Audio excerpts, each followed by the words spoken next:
Dear guests, dear colleagues, welcome to our panel Research of Cultural Formations. Let me begin with a few introductory words about the background of this panel.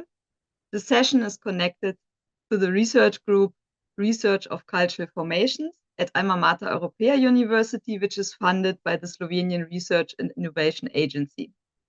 The concept of cultural formation can be understood in a broad and interdisciplinary sense. It refers to the dynamic processes through which cultures develop, interact, and transform over time. In different academic fields, this concept takes on different nuances and perspectives. Within our research group, the topic is approached through holistic and interdisciplinary methods, combining theoretical reflection with empirical case studies from the humanities, social sciences, and so on.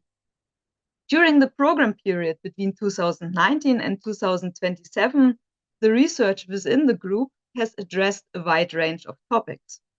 These include historical studies and cultural heritage research, religious studies, philosophy, political anthropology, and political history, as well as cultural history and studies of everyday life.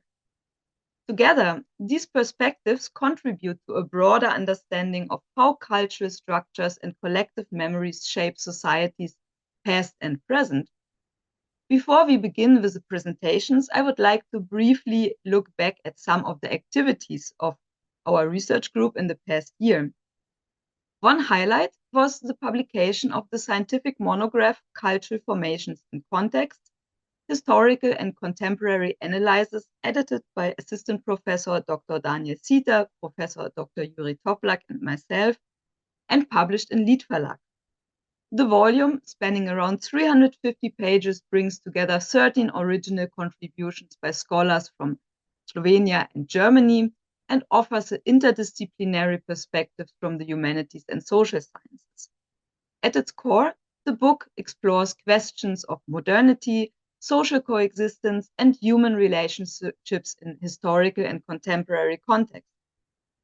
During the last years, It's About People conference and our panel, we also took first steps towards a new collective publication with the working title Clash of Cultures.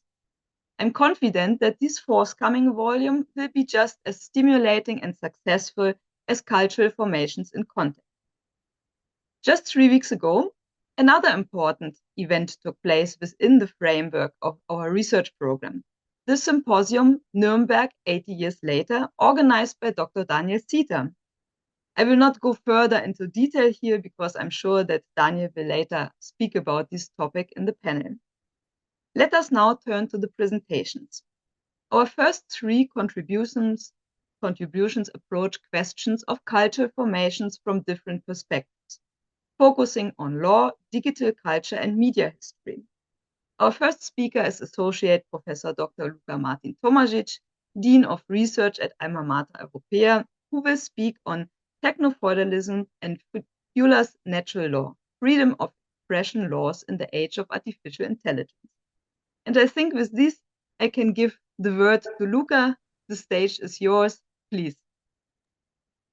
Dear Anya, dear colleagues, it is great that we have gathered for another round of It's About People discussions. I think it is very valuable that we facilitate discussions and seek answers, and present different points of view on cultural formations. And I will try to zero in, let's say, on this research part that we have on critical media studies and freedom of expression. So my paper draws on several different traditions and is titled Techno-Feudalism and Feuer's Natural Law, Freedom of Expression Laws in the Age of Artificial Intelligence.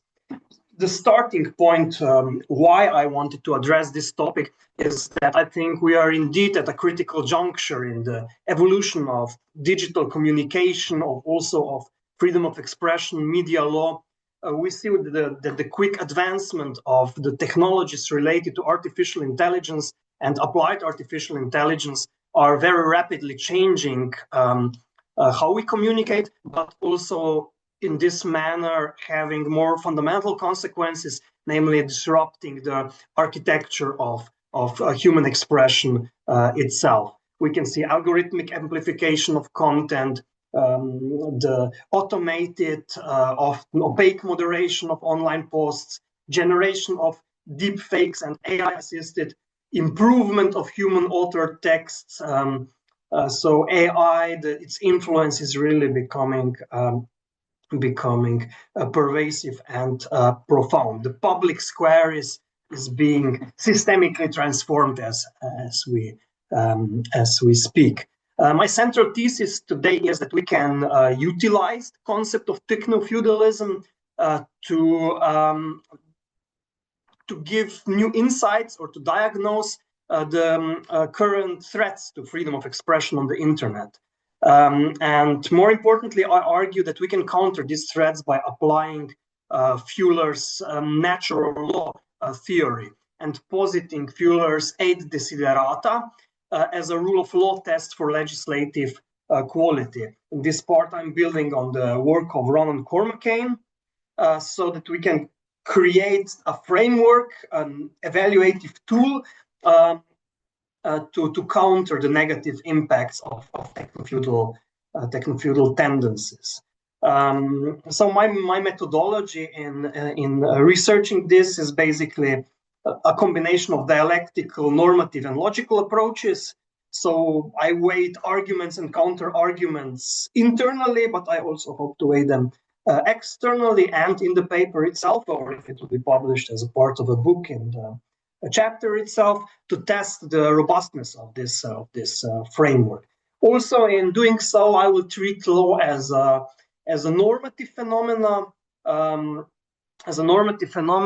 one that shapes the broader social reality and doesn't only react to it. So I really like what, in this regard, Jaap Hage said in the foreword to Pechenik's on Law and Reason. He said, I think he wrote that in law, the traditional order of epistemology and ontology is turned on its head, where, let's say, in natural sciences, first we have a world that we are observing.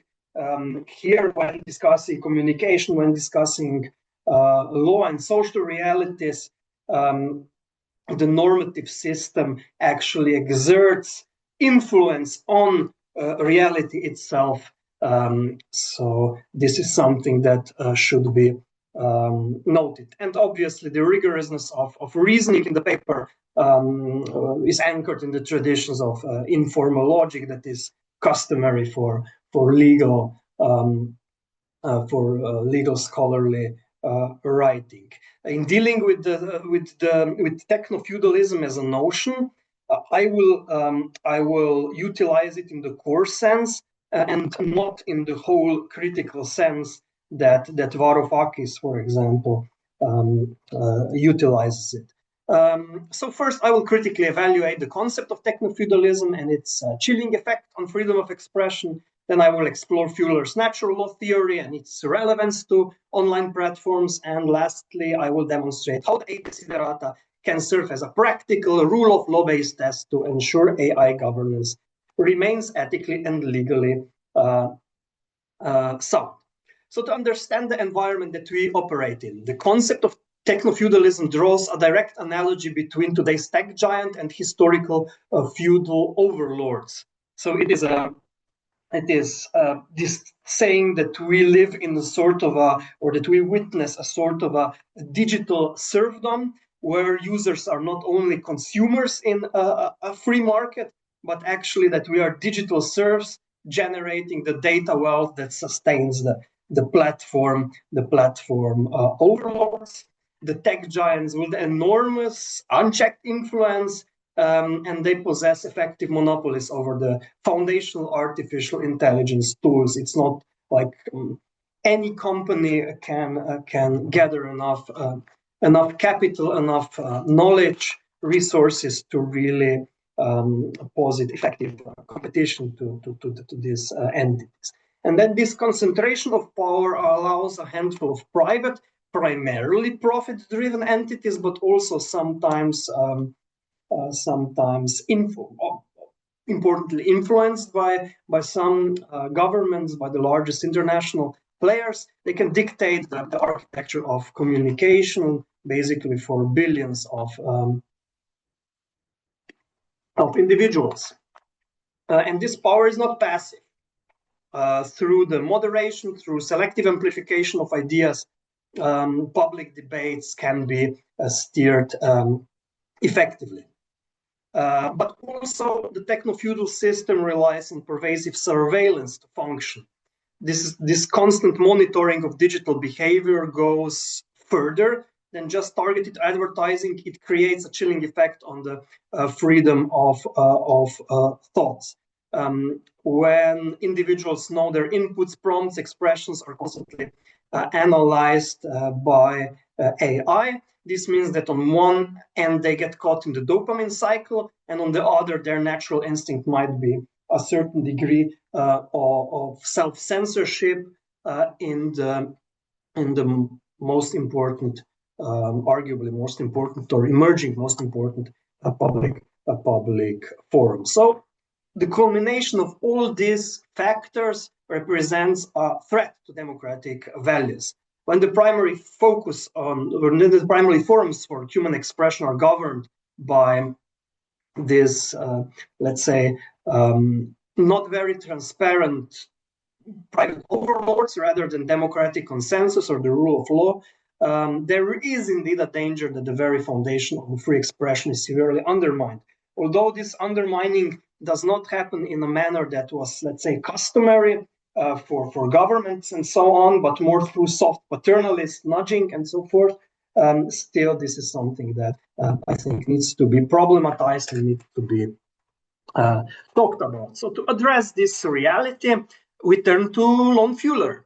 Fuller, professor of law at a famous American university, argued that for a system of rules to truly qualify as law, there is some baseline of internal morality that needs to be adhered to. So basically, he understood natural law and rule of law as sort of these basic preconditions that need to be met. And he speaks of a desiderata. Laws need to be general, public, prospective, clear, non-contradictory, need to be drafted in such a way that there is a possibility of compliance, there needs to be stability, there needs to be congruence, namely a law on books should not differ too much from a law in action.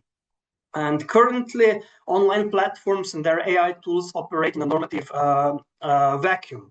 So their terms of service, automated moderation guidelines often fail completely to meet this basic criteria. They are frequently arbitrary, secretly updated, contradictory, and operating outside of national legal systems. Although there are, attempts to regulate that.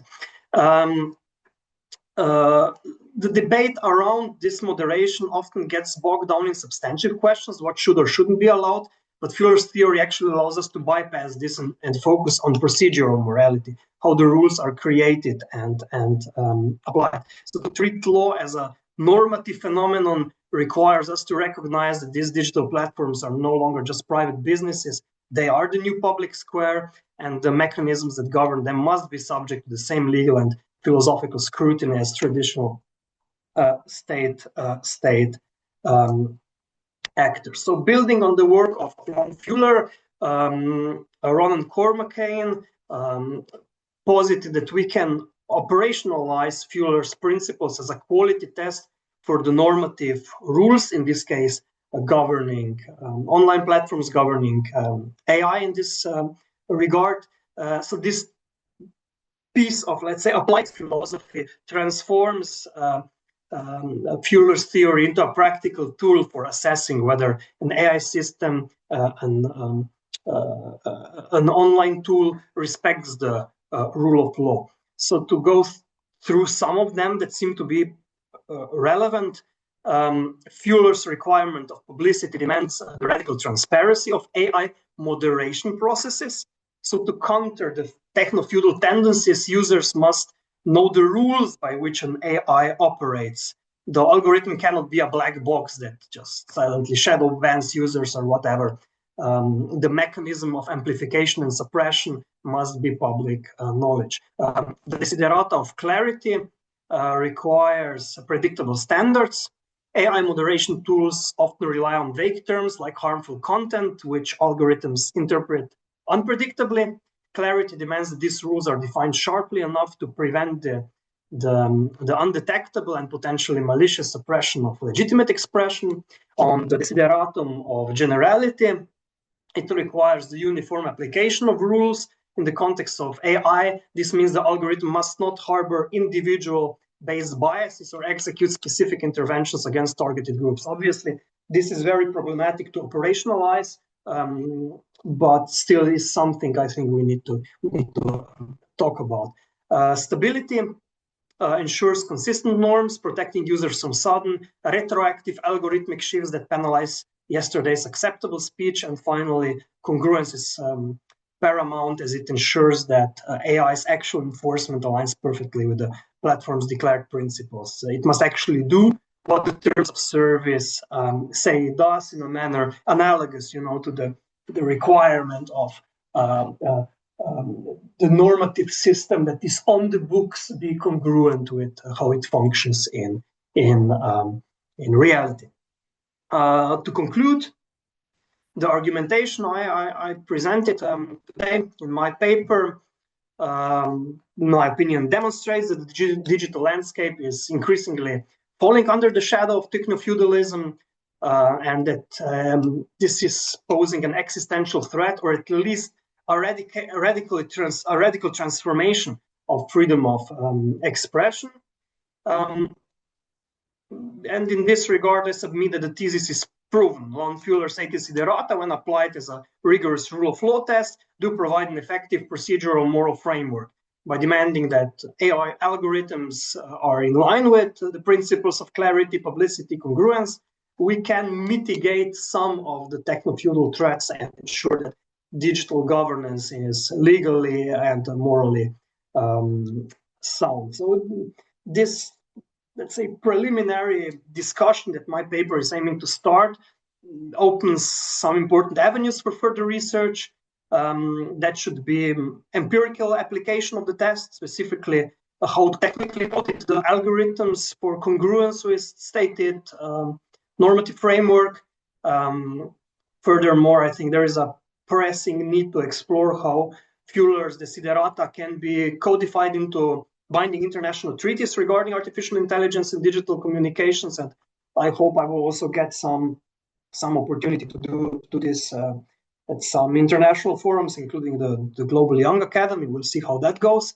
In conclusion, we must ensure that as artificial intelligence grows increasingly sophisticated and the importance of social networks as public forums is ever greater, that it is deployed not as the ultimate instrument of the feudal overlord, but as a transparent tool that aligns with the rule of law in a similar manner that we would expect domestic normative principles and the legal rules to be in congruence with. And for a public square built on opaque code is no longer a square of the public, but a prison of the mind. So thank you very much. Thank you very much, Luca, for the interesting talk. I think we have time for 1-2 questions. Is there anybody who would like to raise a question regarding this talk? Maybe I would ask Professor Tomažič, absolutely interesting topics that you raised and thesis that you developed. Who do you see more as competent to apply or to develop, to legislate, so to speak, to regulate these these issues in our situation? Is it more like a transnational political entities, institutions, or does it more have to do with the national regulative institutions? Thank you very much. Thank you, Blaž. I think what you raise an important point. I don't really see this as a one-step process, so to speak, that it is something that can be solved very easily. I would not even dare to have such a prideful opinion that this can be solved very quickly, because the rules have developed for decades, even centuries, on how to govern free expression, and similarly through trial and error, and that we can just regulate this successfully in one go, I think it is impossible. What I do believe is important to start to have discussions, that this is indeed having rule of law implications, and to start the process of trial and error, through which a large number of people across different jurisdictions, across international forums, will slowly start to develop some inkling of an idea how this should actually be governed. And I don't think it is merely international forums, or merely, to go to the core of the question, or merely national jurisdictions, legislators, judges, but I think it is a combination of all of it, and a slow process, something that might last for 2 decades or so. But I do believe that in this initial phase, the academia has an important role to demand that also these places are in some manner rule governed. And I would be very careful with trying to regulate it through censorship and through classical methods, let's say jurisdictions, as you cannot say that. It is difficult to know when this can backfire and when not, but at the same time, keeping this on the agenda will find hopefully more procedural solutions that can prevent some of the worst externalities. And I'm not speaking primarily in behavior of users also, but in the behavior of the platforms, which is what I think we should focus on. Also, a sub-point, Luka Jesenček showed that we are actually not getting, in strategic communication management session yesterday, that we are not getting information bubbles, but we are getting platform bubbles, so that the people with different opinions are having separate platforms and they don't even talk to each other. So maybe, I don't know, this is for further research, maybe it would be valuable if we had transparent rules, and it could mitigate this effect where we are divided by camps into different platforms and don't even speak to each other. So I don't know, a few scattered thoughts additional. Thank you very much. Maybe we will have in the end some more time for questions. I would now like to give the word to our next speaker. This is Blaž Podobnik. He's our PhD candidate at Alma Mater Europaea University. And the title of his talk is Beyond the Liberal Overton Window, Plebeian Rationality and the Reconfiguration of the Digital Public Space. So it fits very good to our first presentation. Please, Blaž, the stage is yours.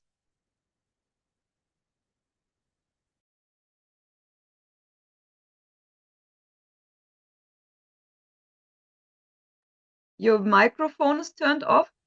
Mm-hmm. Super. Thank you very much.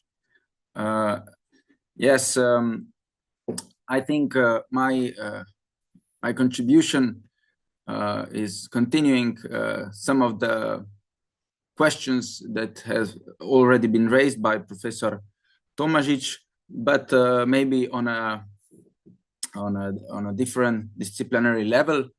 More have to do with the questions of the critique of so-called secular sociological epistemology and of the critique of the established theory of public sphere. Thank you also for the opportunity to speak today. I'll begin with a moment of reflection. Just 3 days ago, Jürgen Habermas, the towering figure who defined post-war debates on the public sphere, passed away at the age of 96. His classic, The Structural Transformation of the Public Sphere, remains the indispensable starting point for any serious inquiry into how societies deliberate, legitimate power, and imagine collective futures.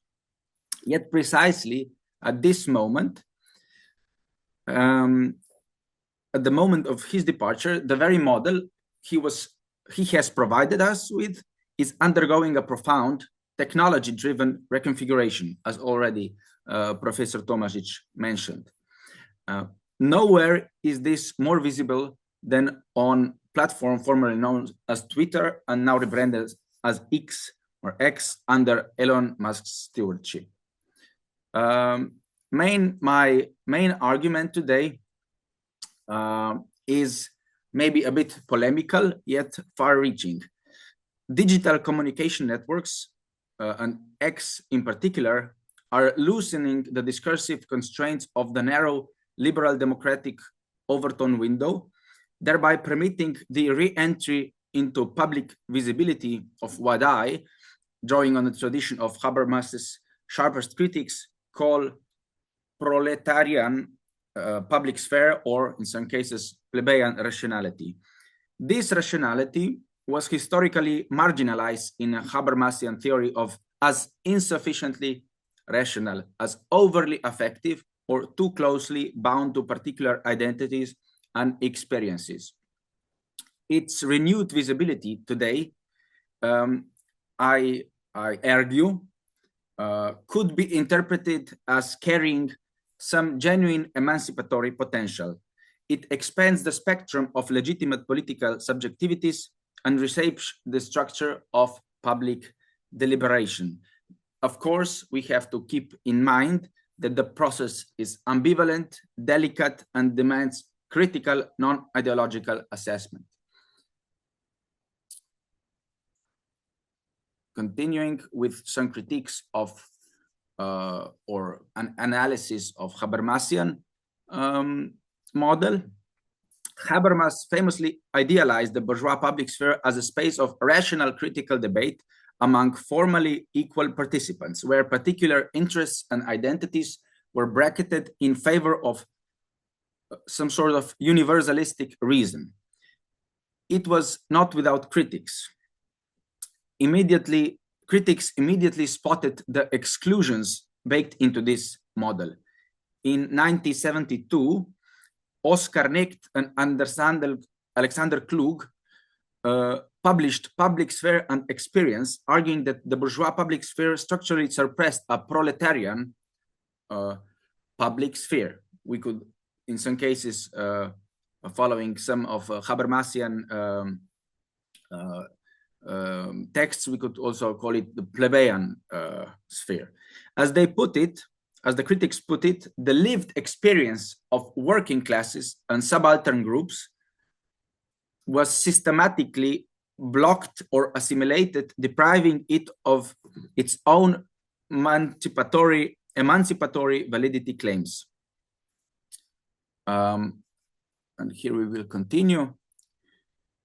Miriam Hansen, in her foreword to the English edition of the before mentioned book, captures the utopian core of their argument with striking clarity. The utopia of such a self-determined public sphere involves not just the empowerment of constituencies hitherto excluded from the space of public opinion, but also a different principle of organization, a different concept of public life.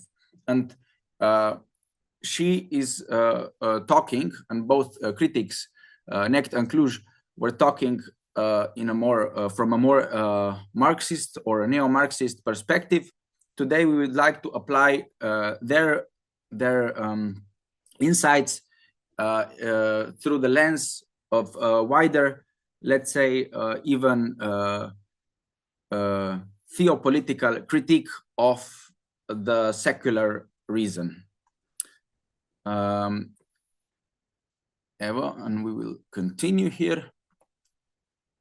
The critique that we just heard about how the bourgeois or Habermasian public sphere is exclusionary in certain sense is not merely historical. It maps directly onto today's digital transformations.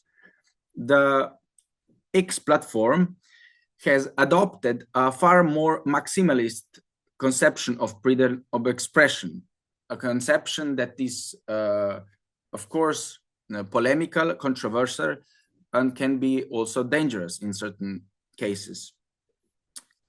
Content moderation policies that previously enforced a de facto liberal consensus or so-called liberal consensus, often under the banner of combating hate speech or misinformation, have been relaxed. Discourses center on peoples, nations, cultural difference, civilizational imaginaries, or religious registers have re-entered the mainstream of visibility, which has caused some controversy.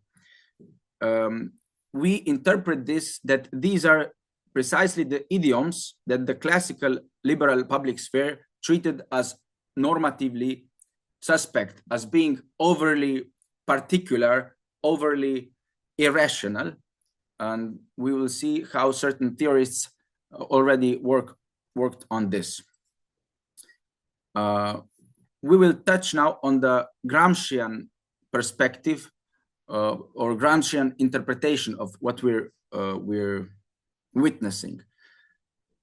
The narrow liberal Overton window can be itself read as a form of cultural hegemony on which Gramsci spoke extensively. Just as Gramsci described bourgeois cultural dominance as the invisible architecture that makes certain ideas appear natural and others unthinkable, so the post-war liberal democratic settlement policed the boundaries of legitimate speech. Questions of national belonging, civilizational continuity, or some sort of religious anthropology, religious metaphysics, so to speak, were relegated to the realm of the irrational, the affective, or the dangerously particular, as we already mentioned. And with this, we will now go to some theoretical basis of the critique of Habermasian model that had already appeared in history. And here we have some of very important thinkers that has been engaged with critiquing the Habermasian model, which we today see in being challenged, so to speak. We can consider the famous dialogue between Habermas and Joseph Ratzinger, later Pope Benedict XVI, when they talked in 2004 on the pre-political foundation of the liberal state, also touching on the concept of the public sphere. It is a very important moment for us in this day, because I think we are witnessing today some sort of reactualization of their debate. Habermas proposed so-called translation proviso, by which we can say that, which we can understand in the following sense. Religious arguments could enter the public sphere, but had to be rendered into secular, universally accessible language.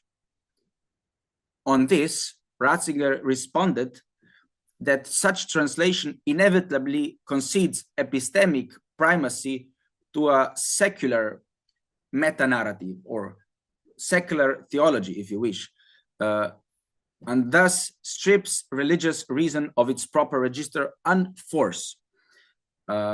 today the digital sphere operationalizes Ratzinger's insight at scale, since it appears that it allows religious and other, let's say, particular discourses to speak in their own idiom without mandatory translation. And precisely this is the cause of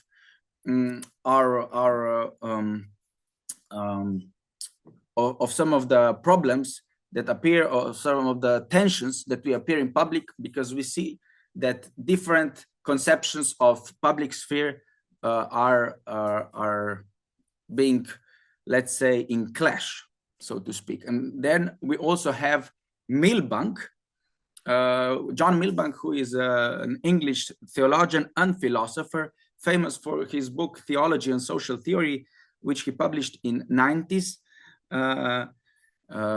Previous century, where he demonstrates that the sociological frameworks which have long defined so-called acceptable public speech rest on profoundly irrational contingent presupposition.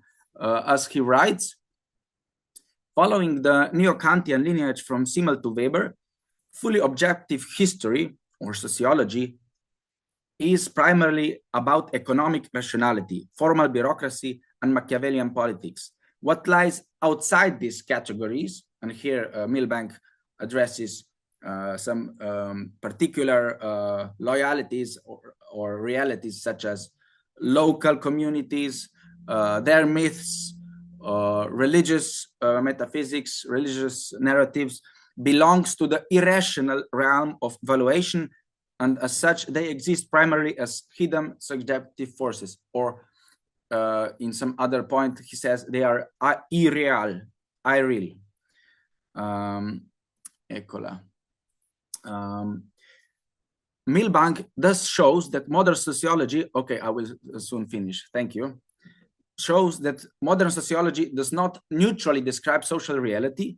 It constitutes a metaphysical hierarchy in which only certain processes, such as economic material processes, count as truly real, while others, religion, art, tradition, communal belongings, are relegated to the status of irreal. And this, what I want to show in my paper, is that what we're witnessing today in a very, in a political sense, has some history and theoretical and intellectual sphere as in a form of critique of sociology as being objectively describing social reality. And with this, we will go to the end. We can witness, we're witnessing some sort of ironic outcome where the emancipatory technology results in unexpected, provides an unexpected results. Vox Populi sounds more traditionalist, more collectivist, more effective and rooted than maybe primarily we or some certain emancipatory agent thought it would sound. Of course, as I mentioned, it is a very ambivalent, polemic, controversial issue, and it should be dealt with rigorous and non-ideological analysis. And also Habermas, the death of late Habermas in recent days is also another point that stresses the importance of reflection of his theoretical legacy. And with this, I'd like to thank you for your attention. Thank you very much, Blaž. I'm quite sure that especially Professor Tomažič would have a comment or question, but I suggest that nevertheless we first go to our last and third speaker in this first panel, and then when we have have still some time left before 10 o'clock, then we can return to some questions. So I would now like to welcome our next speaker, Dr. Alja Birglis from the Institute for Civilization and Culture, and she will give us the talk on the topic from editorial control to algorithms, Mickey Muster as a media strategist. So please, the floor is yours. Hello, good morning. Thank you for having me with you. I see this opportunity as a yearly gathering of, let's say, a showcase of everything we've done and to be together. So thank you for having me with you. And thank you, Blaž, for really opening the floor for something that is possibly an addition to what you explained in such theoretical profoundness. I will now go to a case. So my presentation examines the career of Slovenian comic artist and animator Miki Muster, who died recently, and last year we celebrated 100 years anniversary of his birth, as a case study in navigating restrictive media systems. So when we talk about media today, the first thing that comes to mind is algorithms. They decide what we see, what circulates, and what remains invisible.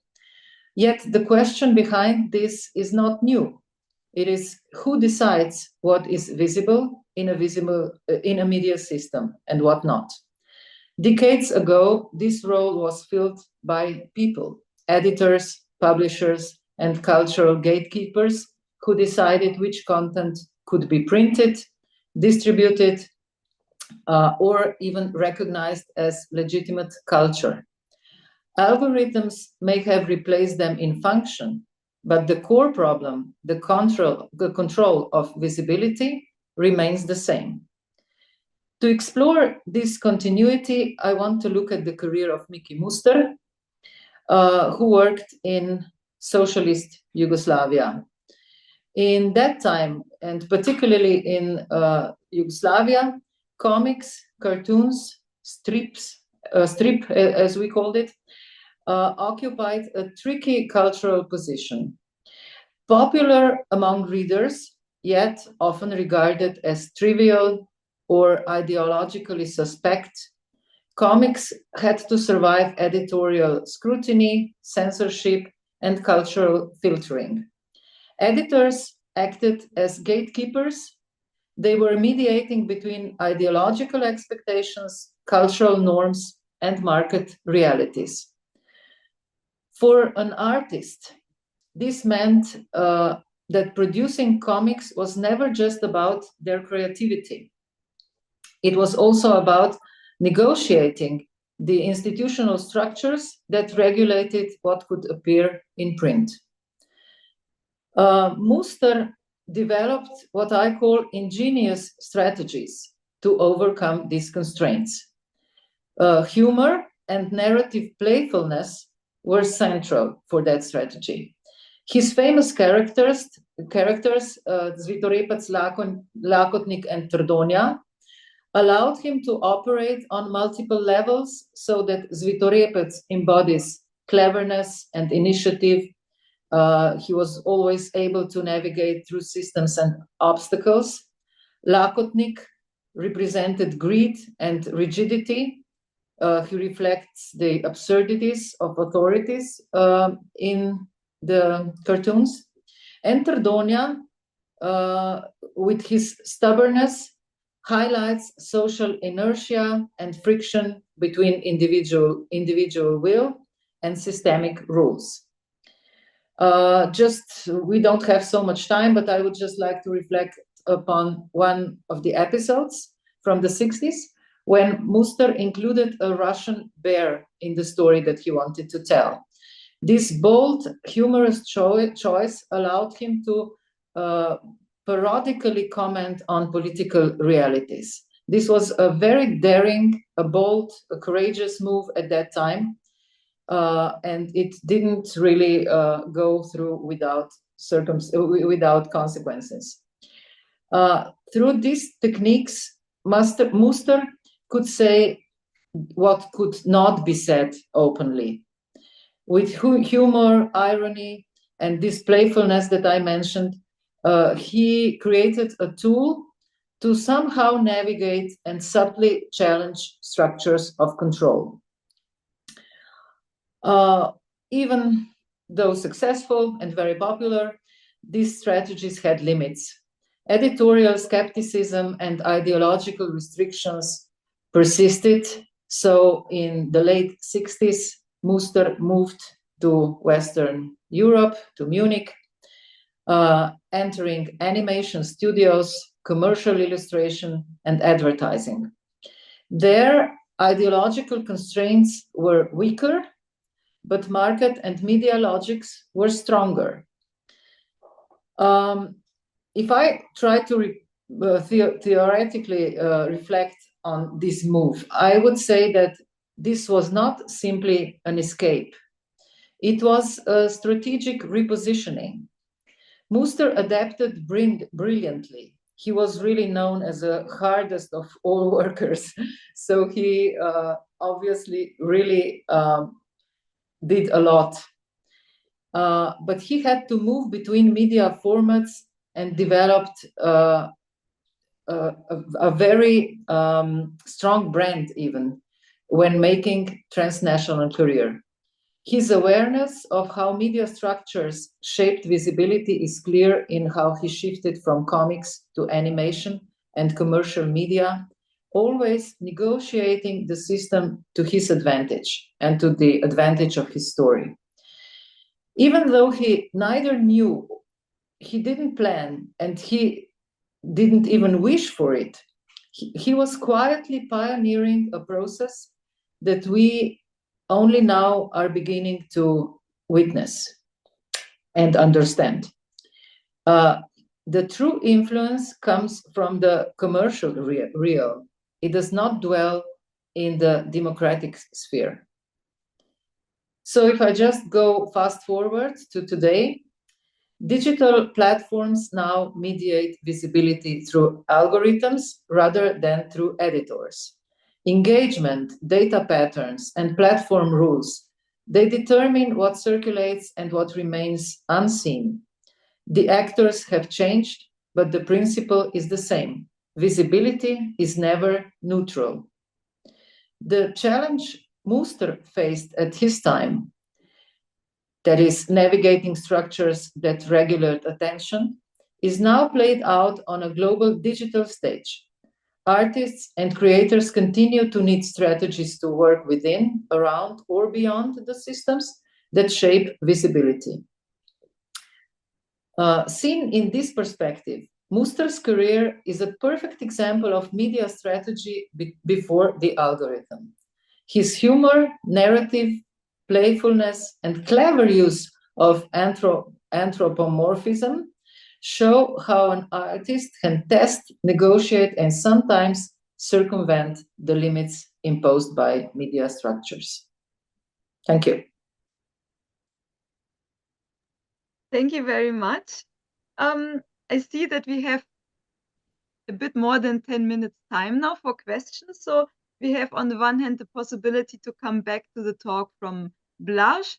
Does anybody first would like to ask something to him? And of course, we also have a possibility now to ask questions to Alja. So please, anybody who would like to ask something, raise your hands for comments and questions. Is there anybody who would like to comment on the two last talks which we just heard? Maybe I would start by challenging or asking Blaž whether he, as I do see some connection between my very, very practical case and what he explained before. Because having a visible actor, Elon Musk, behind the whole thing is exactly confirming the thesis that I wanted to present, which is that the true influence is really not embodied within the systems of democracy that we are having in our use now. Yes, I would say that what you just outlined is maybe also much connected with what Luca was developing at the beginning of this panel.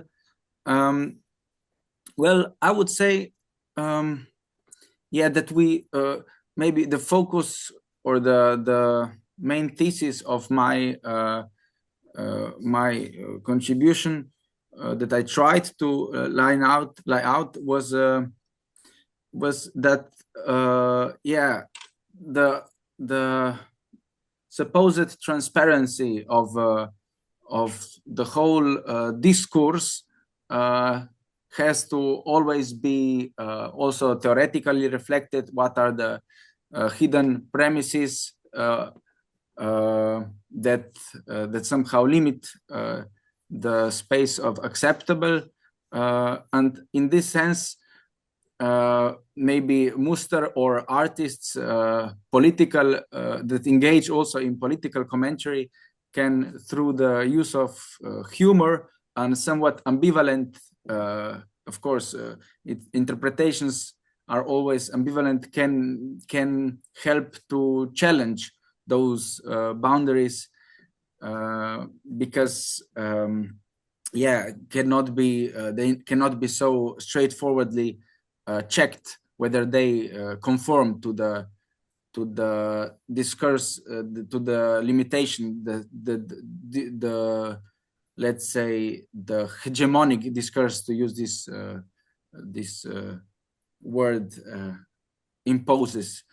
So I think maybe one of the possible similarities that I see also with regards to what I observe when trying to study modern or contemporary media landscape and technologies is that the visual and the symbolic visual is becoming more and more powerful, and that the discourse is becoming less and less propositional and more subtle, in a sense that maybe only artists can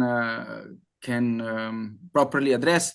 In this regard, I would also challenge colleague Burgles to maybe how do you see the emergent or very powerful now memescape, so to speak, with regard to, I think if Mickey Muster was a master of navigating the public sphere in his own times, also through his visual or comic artifacts, today we see an emergence of meme as a strong media form or cultural format, even, so to speak.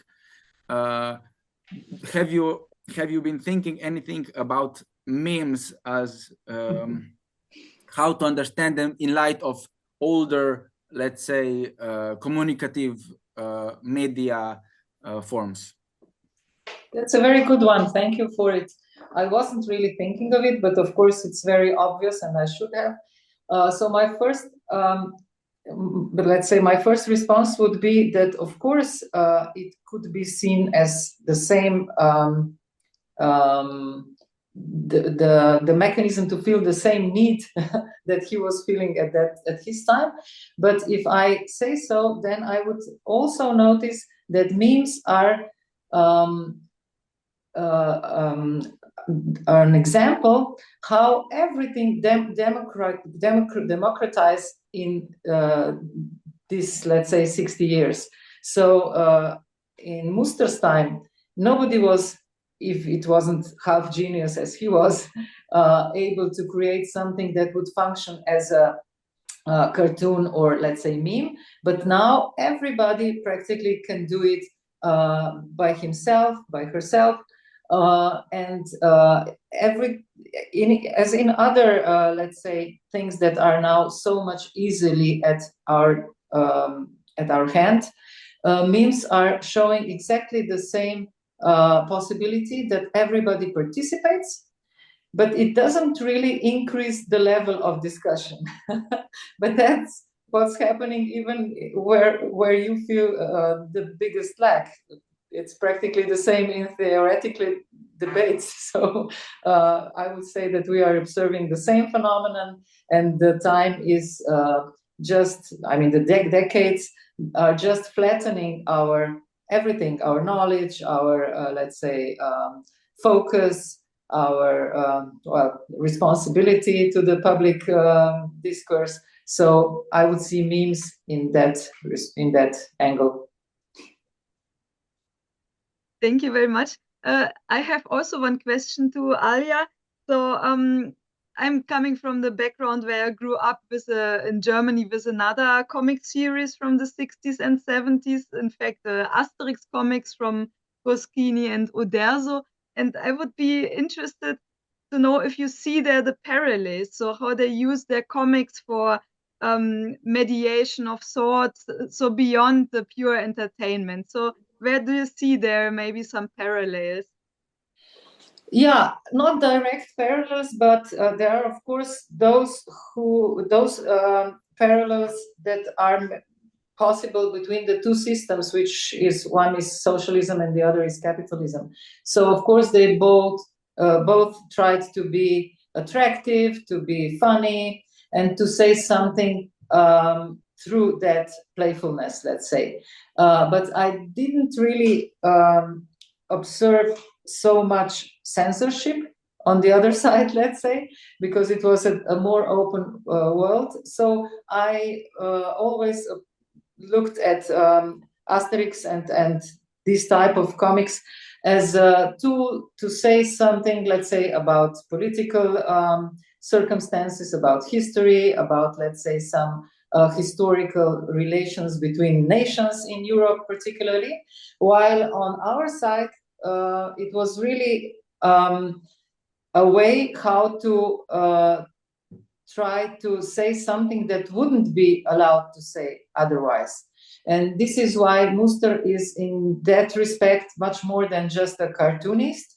He was really trying to oppose the system in a way.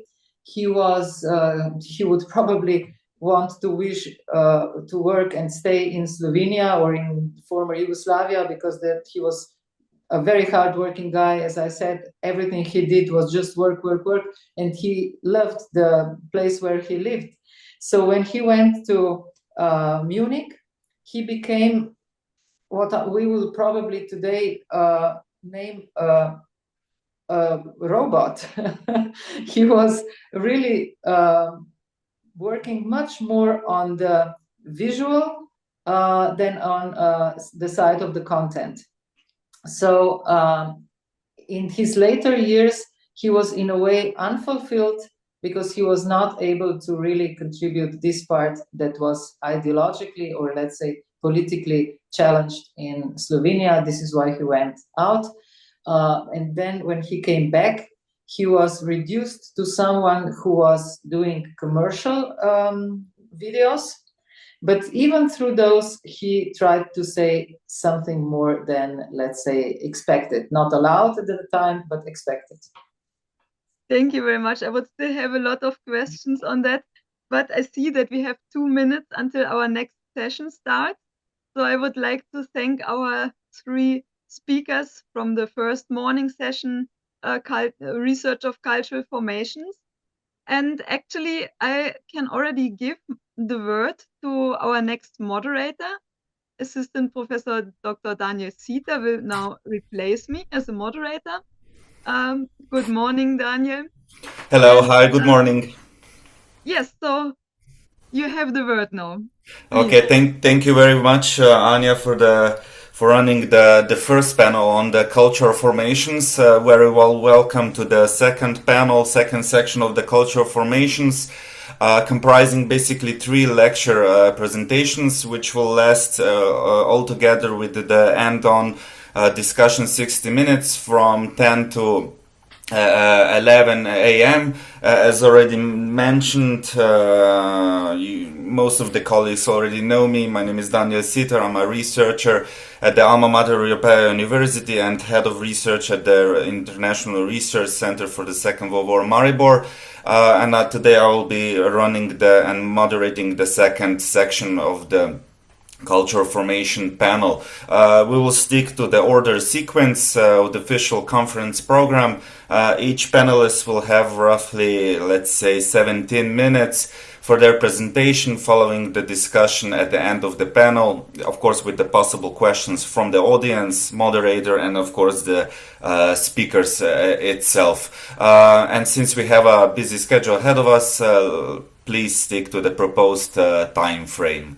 The first presenter will be Ms. Alexandra Tobias, researcher at the Institute of Civilization and Culture, also member of the program group Research of Cultural Formations, and she will give the first talk on Edvard Kocbek's diary and the Central European diaristic chronotope. So, Ms. Alexandra, the floor is yours. Thank you, Daniel. I hope you can hear me, and thank you for this kind introduction. I'm happy to be here, and I will just try to share my presentation. I hope everything will work. Just a second. We hear you loud and well. We Okay, only need the thank you. presentation.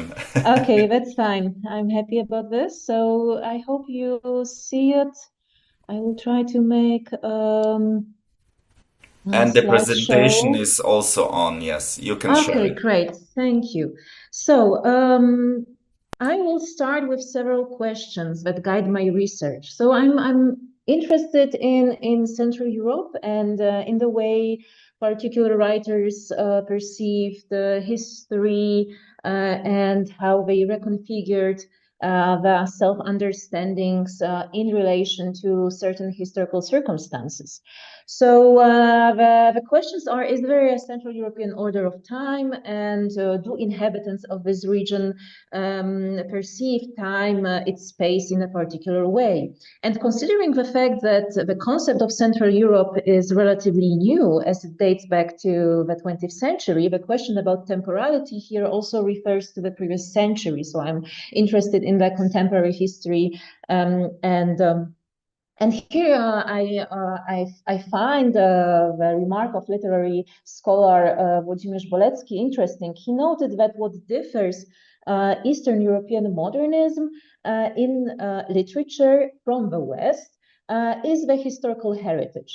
Historical heritage as a driving force for the writers such as Gombrowicz, Maroy, Watt, Mackiewicz, that influenced not only the topics of their works, but also the poetics.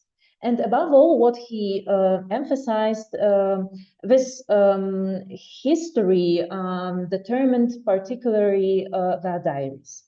So the question, is there anything like Central European diaristic chronotope? So can we speak about certain similarities in the way some writers perceived the course of events and the way how they articulated the impressions in the diaries? So of course, I'm aware of this risk of there is this risk of essentialization, right? So I'm not really. These are only the questions that I'm posing, but I'm not aiming at answering them. These are just some guiding paths.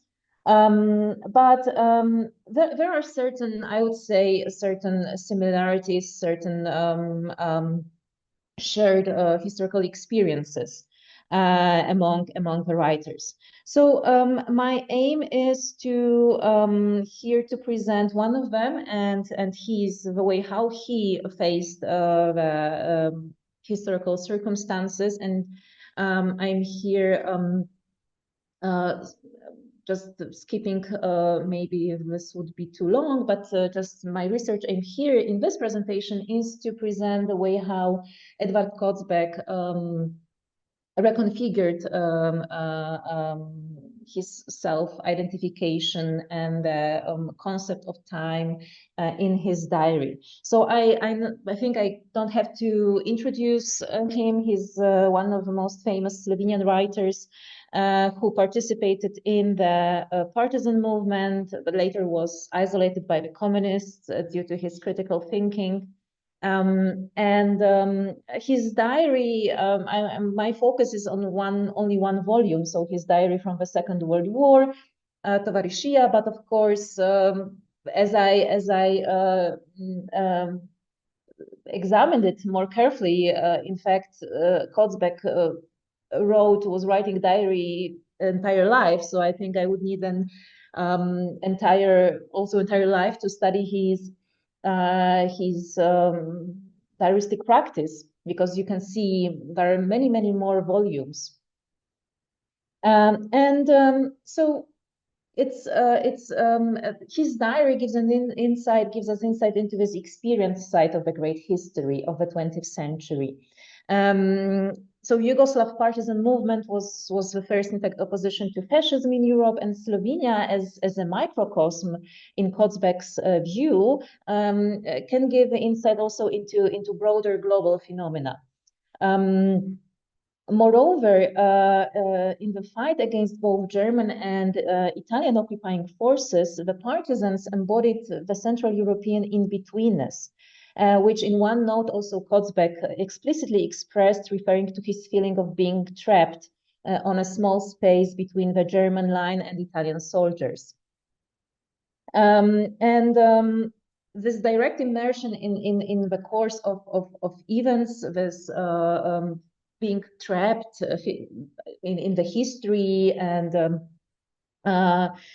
this makes these writers search for some tools which could tame this history. And one of these tools is, of course, a diary. So here also the protagonist of my presentation. And having a look at the diary and as a genre, as a particular writing, and the way how temporality can be reconfigured in the diary. Here I would refer maybe to the concept of time we can find in the writings of Walter Benjamin. He's writing about two ways of perceiving time.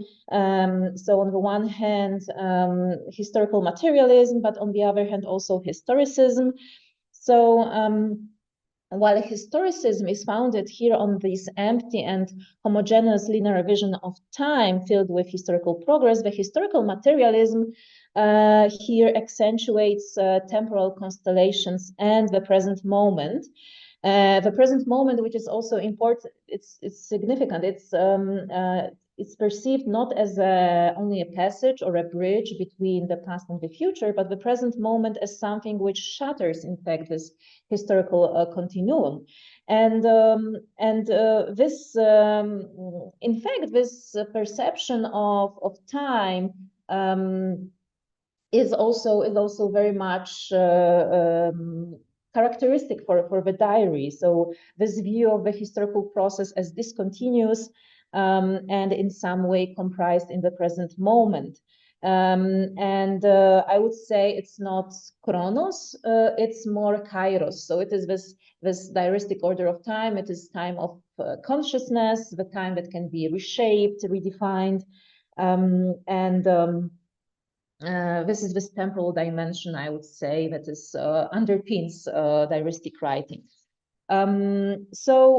We can also make references to other intellectuals, philosophers who reflected on diary as a genre. Paul Ricoeur, who wrote about also diaristic time as something special, something that mediates between the chronos, time of great history, and the phenomenological time of consciousness. So I'm interested in the way how Kozbek reconfigured, how he reconstructed what is this temporality, diaristic temporality that he tries to define, to create while writing. So we can also make references, because the way how the diary is perceived is I mean, we can see diary as an escape or engagement. And here an interesting book by Johann Helbeck, who wrote about diarists in the Stalinist Soviet Union. And here he proposes this interesting perspective that goes beyond only this binary scheme of a journal as a stronghold of privacy, which is created in response to totalitarian history. So it's not something, writing a diary, that can be only regarded as an escape, as a place that we try to find or rescue ourselves from the great history, but it can be a tool to inscribe ourselves in the great narrative, somehow combine our temporality with great history. And I would say that Kotzebue is doing more this. So he tries to understand himself in the new political circumstances, in the circumstances of the Second World War, and he tries to become the part of this bigger picture and align himself with this great narrative of a partisan movement and revolutionary change and so on and so forth. So, and we can see it in his writing. His writing. He's very often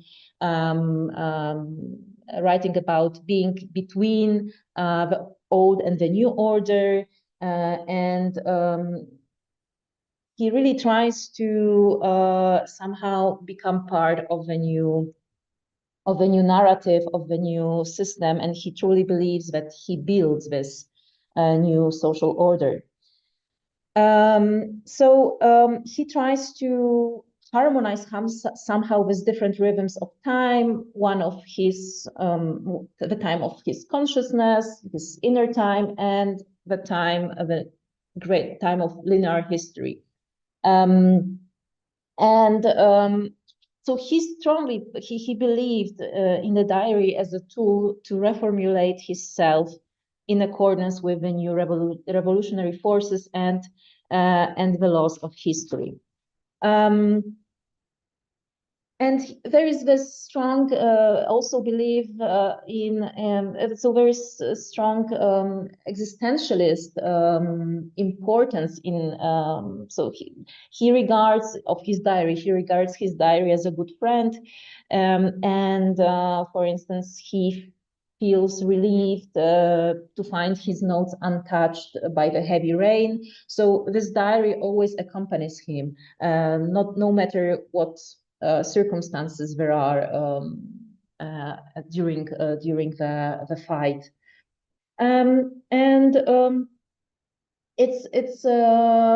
so he's the writing the diary also is a practice for him. It's important to be more persistent, to build this. To become more sober, as he wrote, to become more disciplined and more focused on the present moment. So there is a strong existential meaning in having a diary. So the diary he treated it as an everyday practice. He tried to write really regularly, and he was also rereading the diaries, which is also important. Which is also important when we perceive a diary as a practice. So it's not only writing here and now, but it's also going back to the past, rereading the notes, checking how we changed our perceptions, and also it's about being or thinking about the future. So either thinking about our future reader, if it's an intellectual diary that is going to be published. So it's also self-fashioning. It's also writing in the way how we want to be perceived by this future readers. So this is the whole practice. And Kotzebue was also rereading his notes, trying to understand his ideas better. He was asking himself whether he underwent any inner change in the face of the new political events. Even if, for instance, some ideas to him seemed superficial or not right in the beginning, then while rereading them and reflecting on them more, he he understood them better and as he wrote. But when I look at them, these ideas from the past, I see more clearly behind them. I see what I should say above all else, and what confirms them even more. So he was, the thing is that he was reading, and there is this constant oscillation between the present moment and the past. Just to conclude, history perceived as not as chronos, as some linear continuity, but as something experienced in the partisan movement, and history perceived as something which is narrated in the diaristic writing, required to Kozbek a certain meaning. So only while reflecting on what is happening and on himself, on his own experiences, the history acquired to him some meaning, which, as he wrote, made his life in cosmic dimensions possible. And it is the moment when he compares also its interesting history to poetry.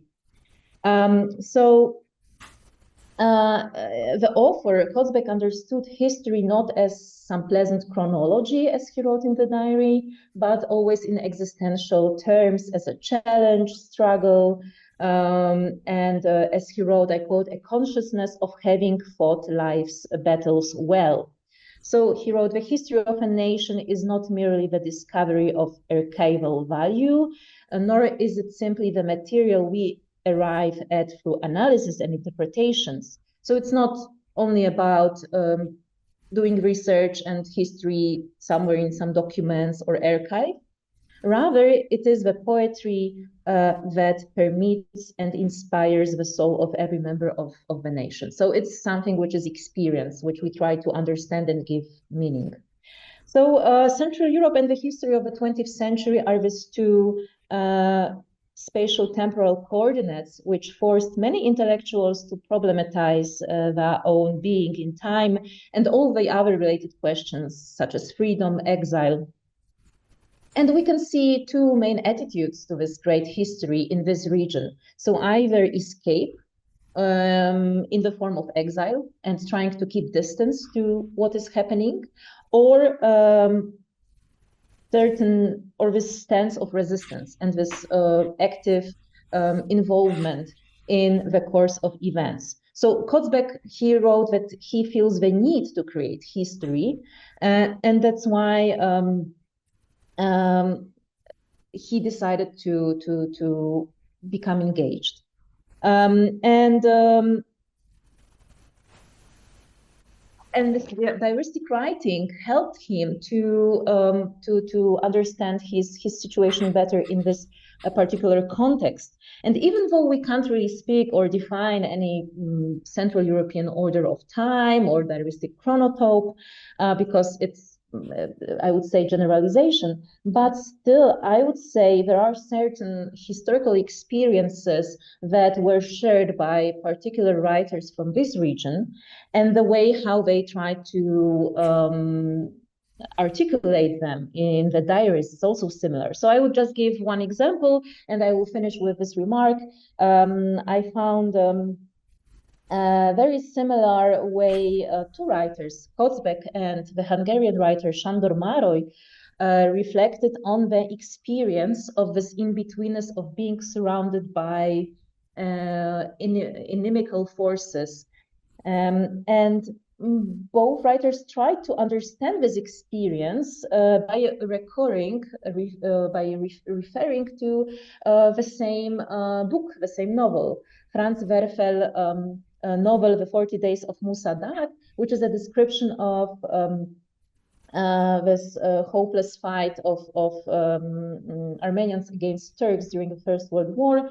And even though these two writers, they were referring to different people, so Mároly was writing about Jews in Hungary, how they were persecuted, and Kozbek was writing about the partisans and the hardships and the fight. They both referred to the same novel, to somehow understand these experiences better. So I will finish with this. Thank you for your attention. Thank you, Alexandra, for your contribution and for highlighting this topic. I'll get back to you with some further questions. That was really interesting. If we follow the order sequence, now next is the lecture of my colleague, Associate Professor Dr. Anja Hillmuth-Kramberger. She's an archaeologist, born and raised in Germany, Berlin, and now for many years working and operating from Slovenia. And of course, as an archaeologist, a lot of also on the field.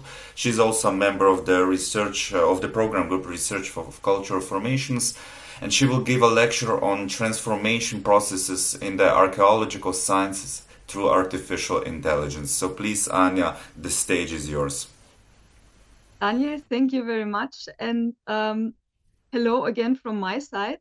I hope that you see now my presentation. We see the presentation. You can only click the share.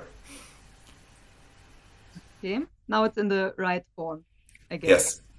Okay, thank you very much. So, of course, one topic that has become omnipresent today and for good reason is artificial intelligence. And the title of my presentation is, as you can see, Transformation Processes in Archaeological Sciences through Artificial Intelligence. As, of course, the use of AI is increasingly being explored in archaeology from a variety of perspectives. This talk emerged partly from a seminar I recently taught on applied artificial intelligence and archaeology, and partly also draws on my participation in the cost action Maya, managing artificial intelligence in archaeology.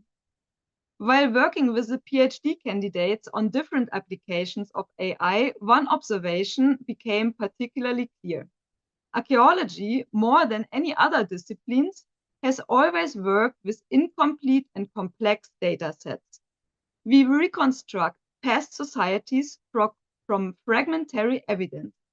For this reason, archaeology has long relied on methods that help us identify patterns in large bodies of data.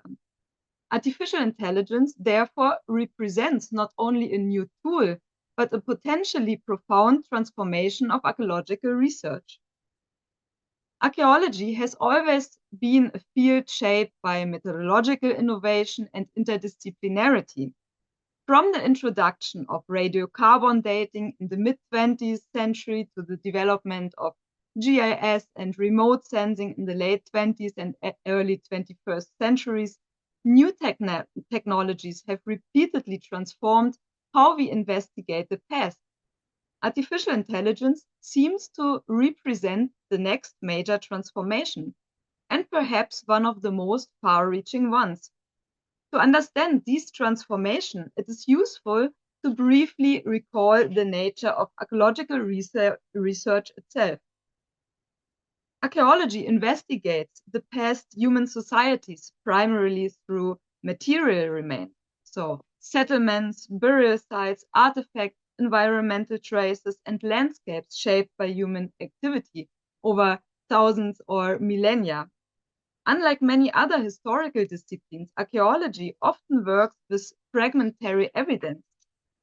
Objects are incomplete, contexts are disturbed, and the large part of past landscapes remain undiscovered.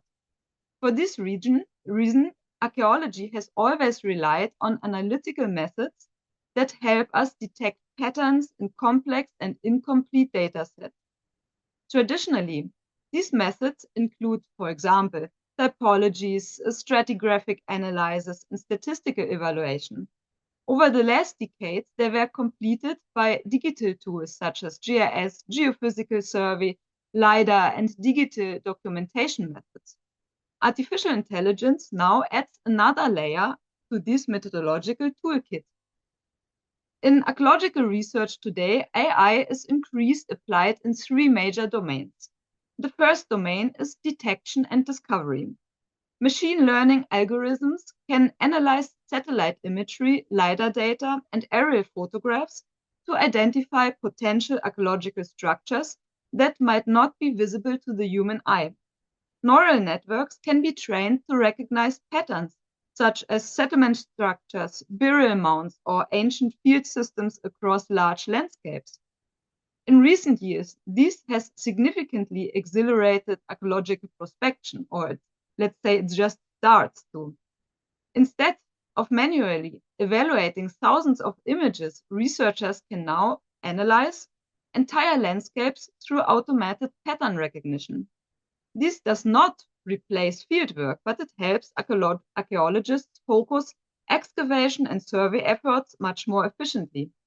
Ultimately, these approaches also play an important role in safeguarding cultural heritage, as they enable earlier detection of sites and more targeted protection strategies. The second domain is classification and analysis of artifacts. Archaeological research produces enormous quantities of material, ceramics, lithics, metal objects, bones, and many other categories of finds. Traditionally, classification relies heavily on expert knowledge and typological comparison. AI-based image recognition now offers new possibilities to support this process. Machine learning models can assist in identifying pottery forms, decorative patterns, or lithic tool types by analyzing large image datasets. Such approaches can accelerate cataloging processes and reveal statistical patterns that might otherwise remain unnoticed. However, it is important to notice or to emphasize that these systems are support tools, not replacement for archaeological expertise. Interpretation still requires contextual knowledge, cultural understanding, and critical reasoning. As we have also seen in our Applied AI Archaeology seminar, these systems must be carefully trained on reliable data sets and guided by clear expert instructions, because otherwise the results may remain technically impressive, but archaeologically meaningless. The third domain is digital reconstruction and visualization. Artificial intelligence can contribute to the reconstruction of fragmented objects, damaged inscriptions, or partially preserved archaeological remains. By analyzing existing data, AI models can propose plausible reconstructions or simulate missing elements. This is particularly relevant for heritage communication, museum exhibitions, and also digital heritage projects. AI-supported reconstructions can help transform archaeological data into accessible visual narratives. And in this way, they also support the broader goal of making archaeological heritage understandable and accessible to a wider audience, as it's in line with the principles of the Strategy 21 of the Council of Europe. At the same time, the introduction of AI raises important methodological and ethical questions. One of the central issues concerns transparency and interpretability. Machine learning models operate as so-called black boxes, making it difficult to understand how specific conclusions are generated. For disciplines such as archaeology, which rely heavily on contextual interpretation, this can pose significant challenges. Another issue concerns data quality and bias. Archaeological data sets are often incomplete, unevenly distributed, and shaped by historical research traditions. AI systems trained on such data sets may reproduce those biases or reproduce misleading patterns if not critically evaluated. Therefore, the integration of artificial intelligence into archaeological research must be accompanied by methodological reflection and interdisciplinary collaboration. This brings me to an important point. The transformation triggered by AI is not purely technological. It's also epistemological. Artificial intelligence encourages archaeologists to rethink how knowledge is produced, how large data sets are analyzed, and how interpretations are formulated. It also requires closer cooperation between archaeologists, computer scientists, and data analysts, so heritage professionals. When computer science experts engage with archaeological questions and archaeologists become familiar with computer methods, new research perspectives emerge. However, it is equally important to emphasize that artificial intelligence will not replace the work of archaeologists entirely. Technology should support, not substitute, traditional archaeological skills.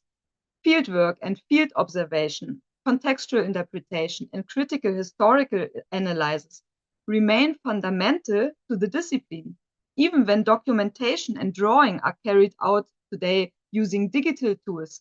Archaeologists must still decide what is relative or what is relevant to record in the first place, whether a feature or object is archaeologically significant, and how it should be interpreted within its context. Moreover, once materials are excavated, they must be processed, conserved, restored, and archived before any meaningful analysis can even begin. I recently came across a ranking of professions most threatened by artificial intelligence, where unfortunately historians appeared almost on the top of the list. Archaeology, however, must be considered as a rather AI-resilient field, as many core tasks, particularly fieldwork and the detailed processing of archaeological material, still require human observation, experience, and interpretation that AI cannot easily replicate. So the future of archaeology will most likely be shaped by a combination of traditional expertise and advanced digital tools.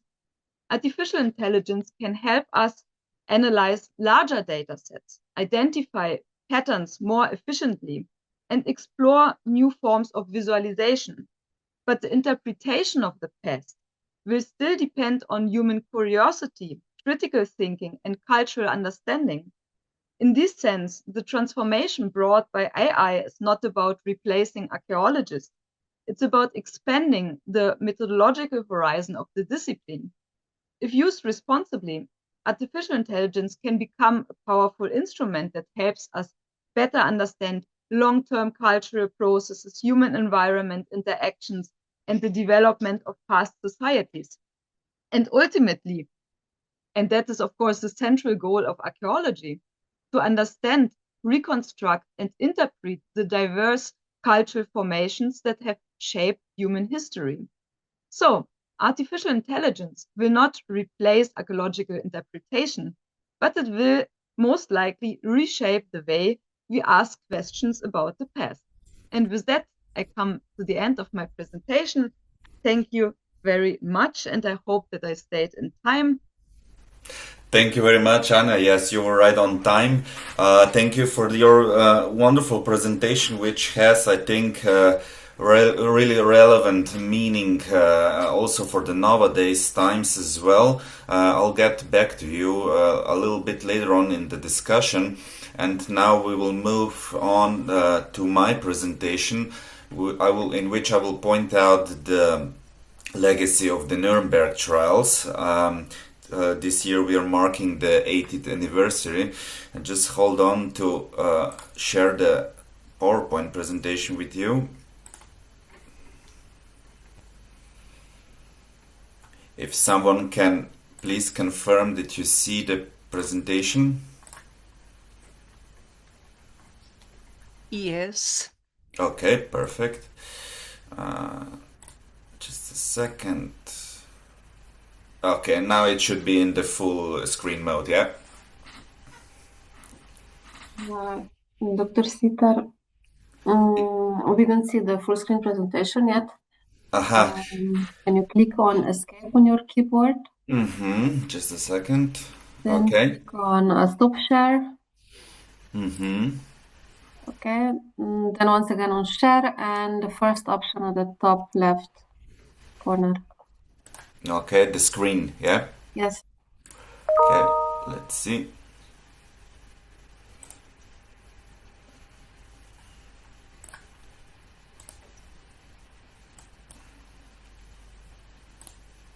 Just a second. How about now? Thank you. Okay, wonderful. Thank you for your help.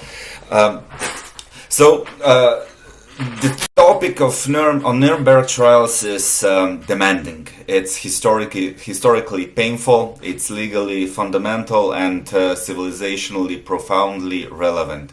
It is not relevant only for our present and the past, but also for our future. I'll get back to that a little bit later on. But there has hardly been an event more important for the development of the international criminal law than the Nuremberg trials between 1945 and 1946. They symbolize a pioneering attempt to prosecute key figures within the Third Reich structure for acts that deeply shocked the 20th and 21st centuries. Although now 80 years have now passed, the Nuremberg trials were more than a series of court proceedings. They marked basically a turning point in the history of law and in the moral consciousness of the international community. For the first time, the leading representatives of a state were held personally accountable before an international tribunal for crimes committed in the name of that state. The principles established there continue to shape international criminal law today, historical research, and now our understanding of responsibility to this very day. 80 decades after the end of the Second World War, the questions raised by the crimes of the Nazi regime and by the efforts to prosecute those crimes have lost none of their urgency. On the contrary, as time passes and eyewitnesses disappear, which is even more important to point out, the responsibility of scholarship, documentation, and the legal reflections become even greater.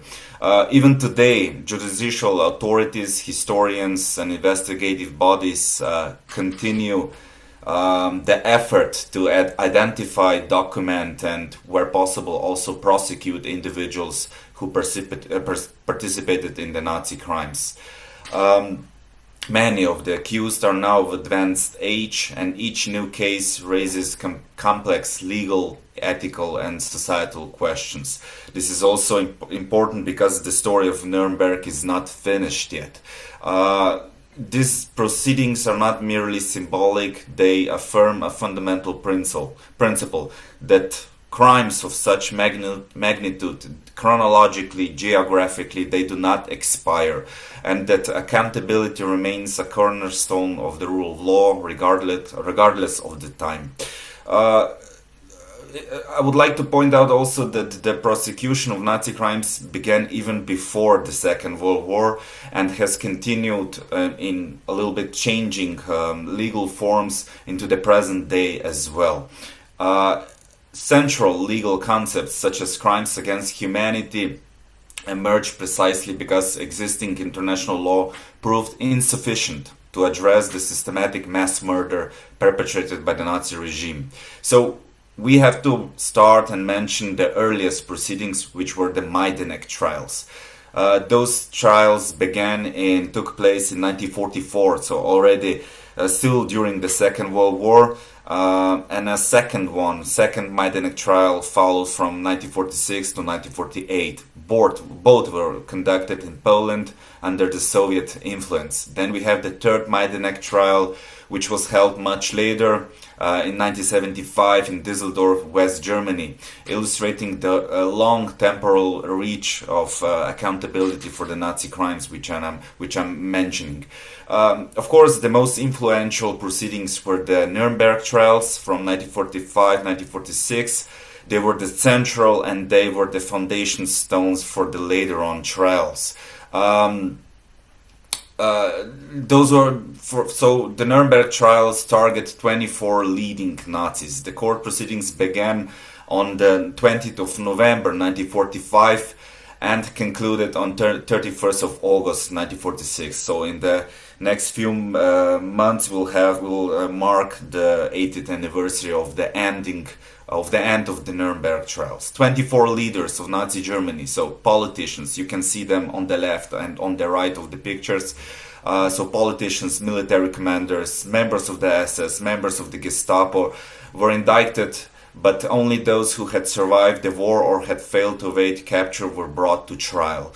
Let me mention also that the Nuremberg is really relevant also today. In the Slovenian cinema, you can see the movie, basically the cinema movie on the Nuremberg as well. So ultimately 21 defendants appeared before the court. Robert Ley, head of the German Labor Front, committed suicide in his prison before the trial began. The industrial Gustav Krupp was deemed too ill to stand the trial. And of course we know that Adolf Hitler's personal secretary Martin Bormann was not found, as he had fled, and his corpse was found somewhere in Berlin in the 70s during the construction of the block infrastructure. The court, there are some really fascinating statistics about the Nuremberg trials. For example, the court heard testimony from 240 witnesses, while the prosecution and defense together collected more than 300,000 documents. The official transcript of the proceedings comprised 16,000 pages, and every word of the trial was recorded on 27,000 meters of magnetic tape and 7,000 gramophone discs. It also marks the beginning of simultaneous interpretation. So one of the very practical consequences of the Nuremberg trials was the need to ensure that everyone in the courtroom could understand what was being said, as the defendants, prosecutors, judges, and the witnesses, who all spoke very different languages. So at that time they came up with a very innovative solution, simultaneous interpretation, and this is why we see also on the left, we see the defendants wearing the headphones. Today, simultaneous interpretation is the basis of the communication in many international organizations, as well as conferences, symposiums, and the court proceedings. So basically the Nuremberg trials paved the way for later on trials regarding the ability of understanding and communicating. So closely to these proceedings, other proceedings followed. For example, we have the Doctors' trial from 1946-1947. It focused on the Nazi doctors who conducted lethal and non-consequential medical experiments on concentration camp prisoners. From this, the famous Nuremberg Code was developed, established, so as a foundational document of modern medical ethics. While we know several doctors were convicted, executed, others evaded justice. The most famous example of this is Josef Mengele, whose crimes at Auschwitz became emblematic of medical atrocities under National Socialism regime. Afterwards, many other trials followed. For example, Auschwitz trial, Einsatzgruppen trial. Let me say that I'm in close contact with Ben Ferenc. He's the son of Donald Ferenc. I'm in the contact with the son of Ben Ferenc, so Donald Ferenc. Who was the main leading prosecutor and the one who collected all the material and evidences for the Einsatzgruppen trial, and his son is basically continuing with the father's role. We have the Eichmann trial in 1961. We have the Frankfurt Auschwitz trials from 1963 to 1968. We have the Treblinka trials, the Belzec trials, the Sobibor trial, until the nowadays trials with the case, for example, of Jon Demjanjuk in 2011.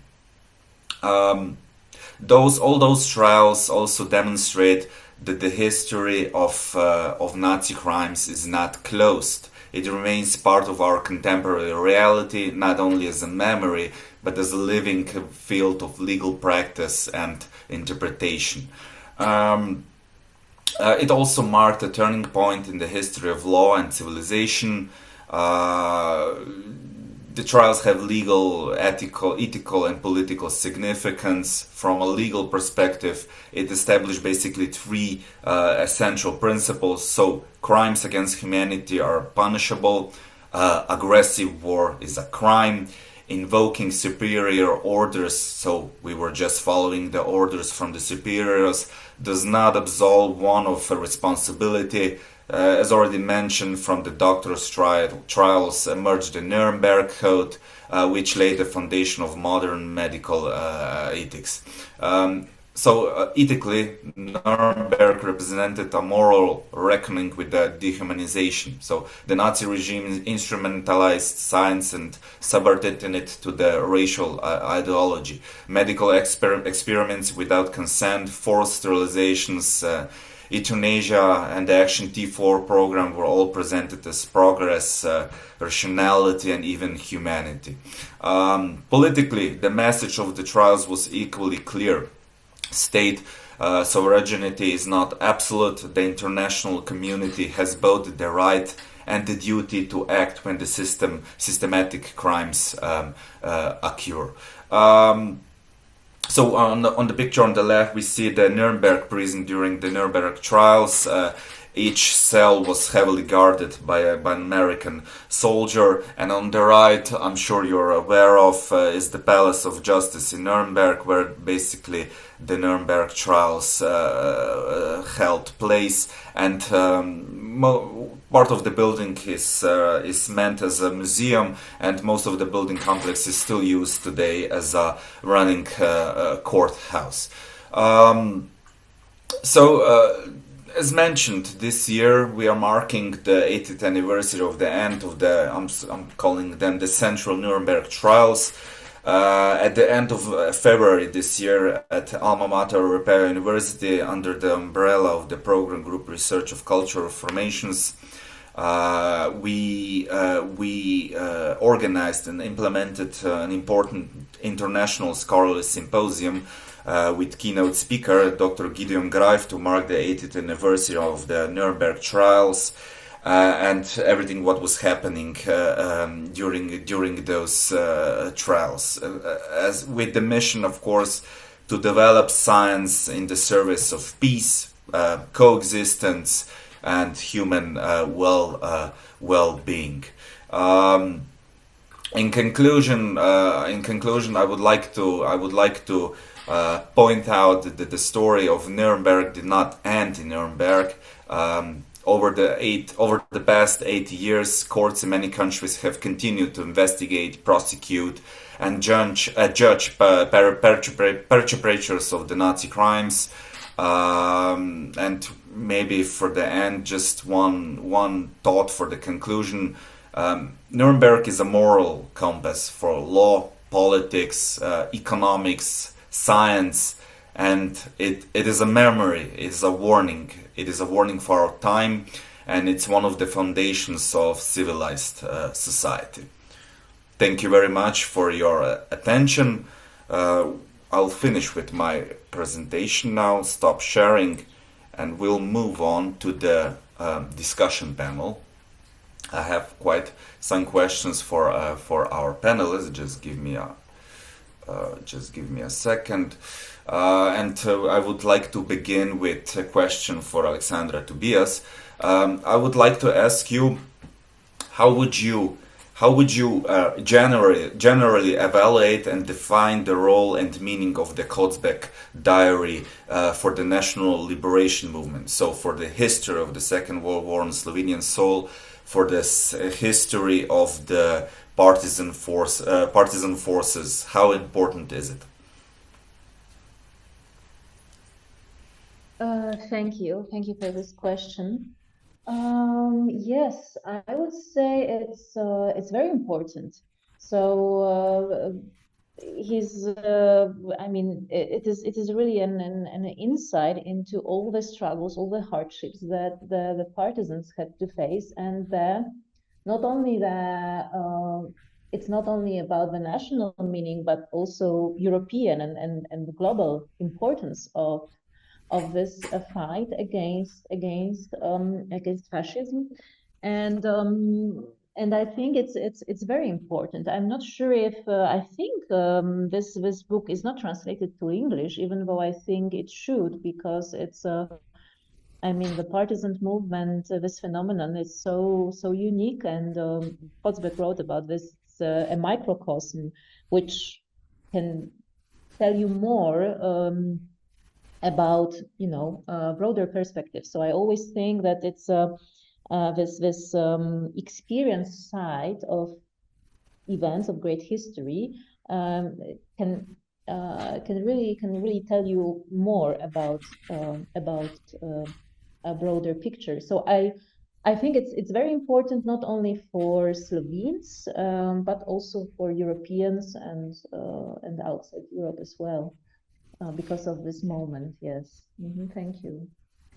Yes, I definitely agree, and I also think it's very important because it shows the everyday life aspect as well. So you know, the history from the principle of showing history from bottom and up, so from microhistory to the regional and global picture as well. Exactly. Yes, Alexandra, thank you very much. Maybe Anya, I have a question for you too, maybe two. Where do you currently see the greatest realistic potential of AI in everyday archaeological practice? I think that so it is not yet that far, I would say. I showed the different methods and how it can be used, for example, in this situation like pattern recognitions, for example. When you do today search the landscape, the LiDAR images, as you know, you try to see archaeological features. And this is in the end, of course, important for the cultural heritage protection. And it takes a lot of time for the researcher to manually go through all these pictures and maps and so on. And I can see here a huge potential which can speed up this process and then, of course, contribute to the cultural heritage protection. But I'm not sure if we are yet on that spot that we can say, okay, AI is now doing this kind of work. It's still something what needs to be implemented and needs to become to use. So at the moment, it's more or less in the theory. And I see that also Verena turned on her screen. So I think that Verena probably will also have a comment on that. Yes. Hi, Verena. The floor is yours. If you have any comment, please go ahead. Yeah, I really liked Anya's presentation because you showed how much work could be done, you know, as assistance with instruments, with intelligence and so on. And finally, the interpretation is at the end really most important. And couldn't be done with intelligence. It could be done only by broader understanding of the time, of the place, and even it's more. It is an humanistic, let's say, task. Yes, I agree. So we would, basically, we would agree that its limitations are still very clearly visible. Yeah. Yeah, and they are. Excuse me, and they are really in this humanistic field. You know, because technologically, it's great support. Don't be afraid. Okay, sometimes, but at the end are still the human beings that have to do that. Okay. Thank you, Anya. Thank you. Thank you, Verena. Anya, and maybe one more to follow up.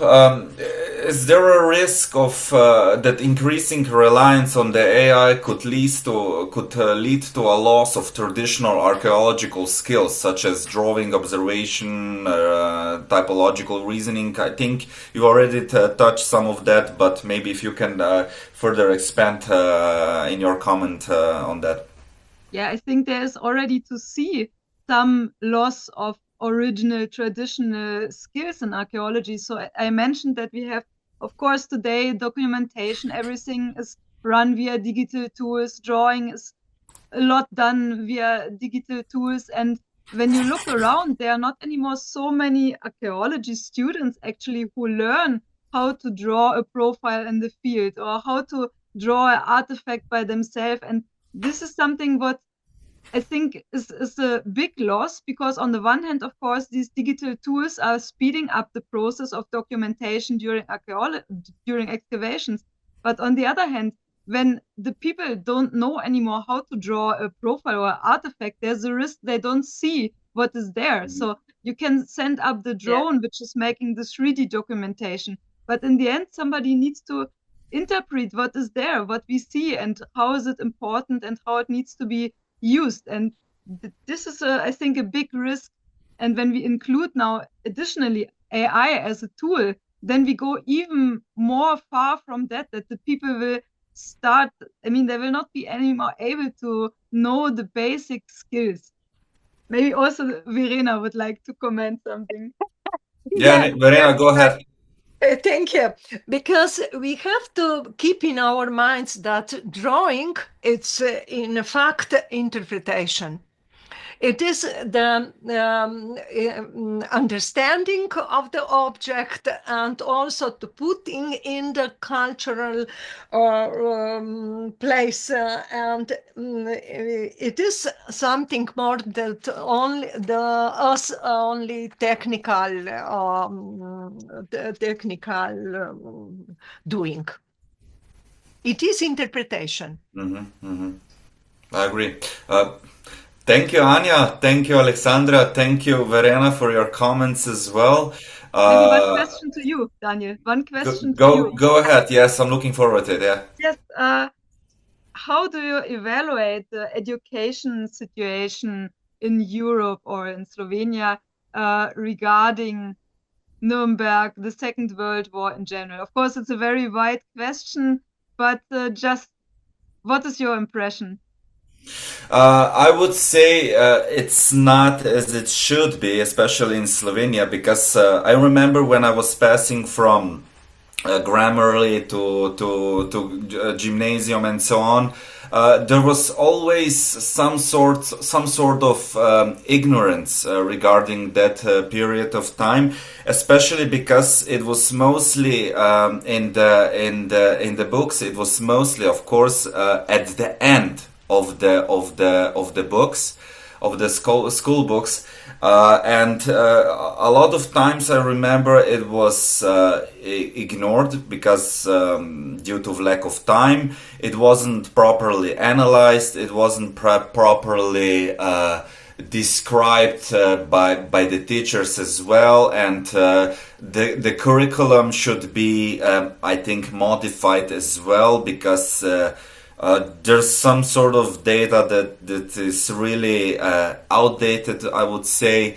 and there's not a lot. I remember there's not a lot of content on the Nuremberg trials itself. So the Second World War period really brings you so many topics, so many subjects that can be implemented in the school books, and I think a lot of them are not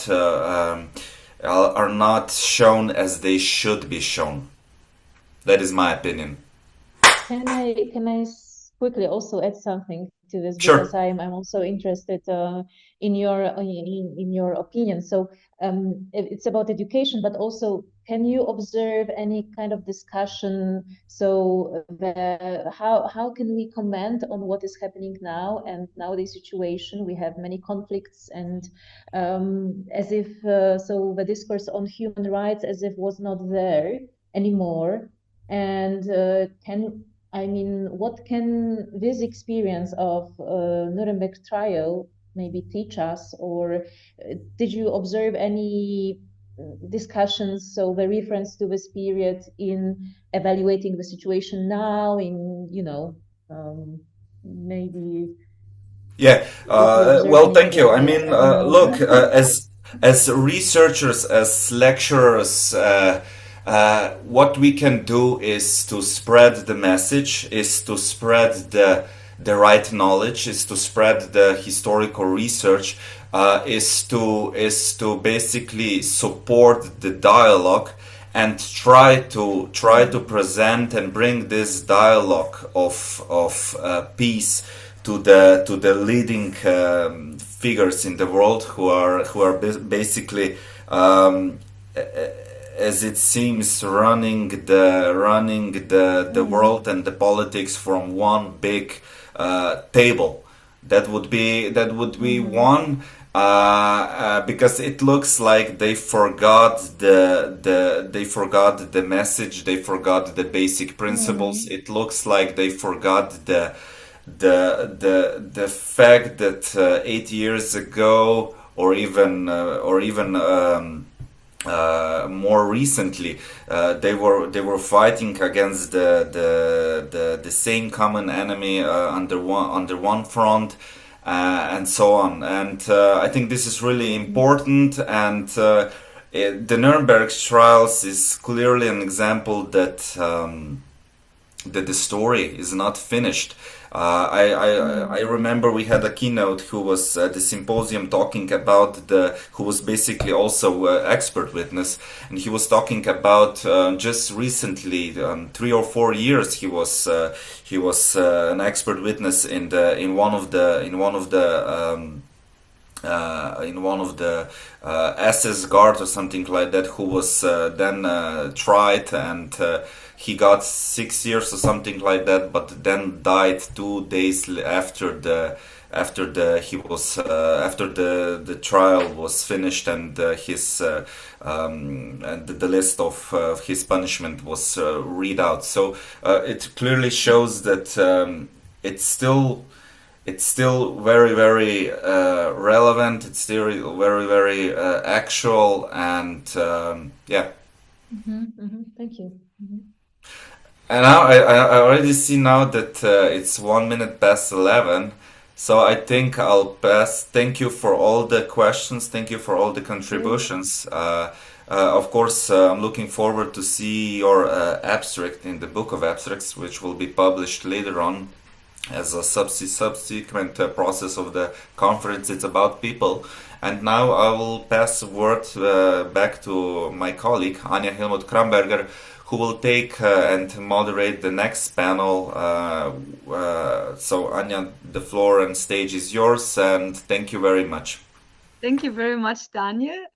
Dear colleagues and dear guests, let us just continue with the next panel.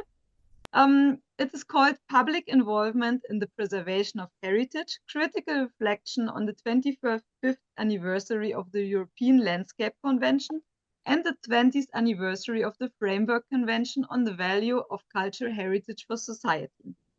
Both conventions emphasize an important shift in heritage thinking.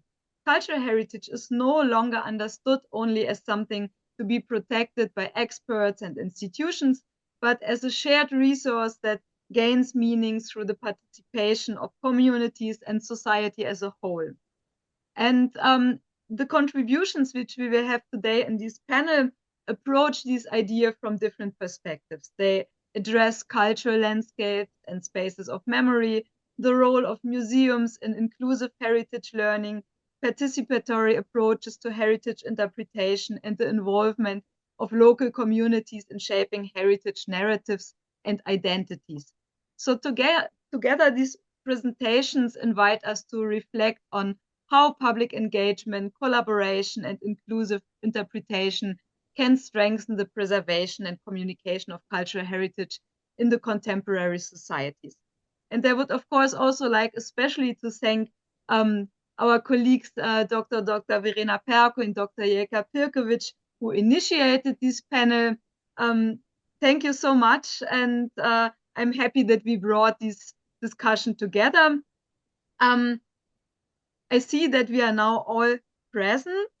We will have 1.5 hours of time. We have 7 presentations, so this is quite a lot of programs. So please stick to your 10 minutes. When we come to 10 minutes, I will show this little clock that you know that we have to come to an end. And in the end, I hope that we will have time for questions. So we will just go through the presentations. one after each other, and then hopefully in the end we can discuss about everything. Write down your questions, and in the end we will discuss. So according to our program, we will have as the first presenter Jelka Pirkovic.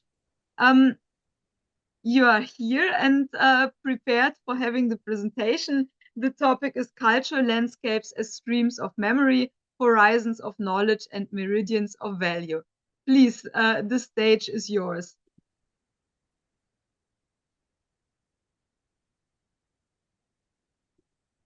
Yes, thank you. I will share the screen now and go quickly through my presentation. So I will starting hoping that it works. Do you see my screen? Yes. Okay. So why I put this disclaimer here, an introduction, because I will not fully explain how cultural landscapes are related to memory, knowledge, and values, because it would be too much. I will only start to give you a picture what is at stake here. So here you have a map of everything I want to tackle, something today, something later on.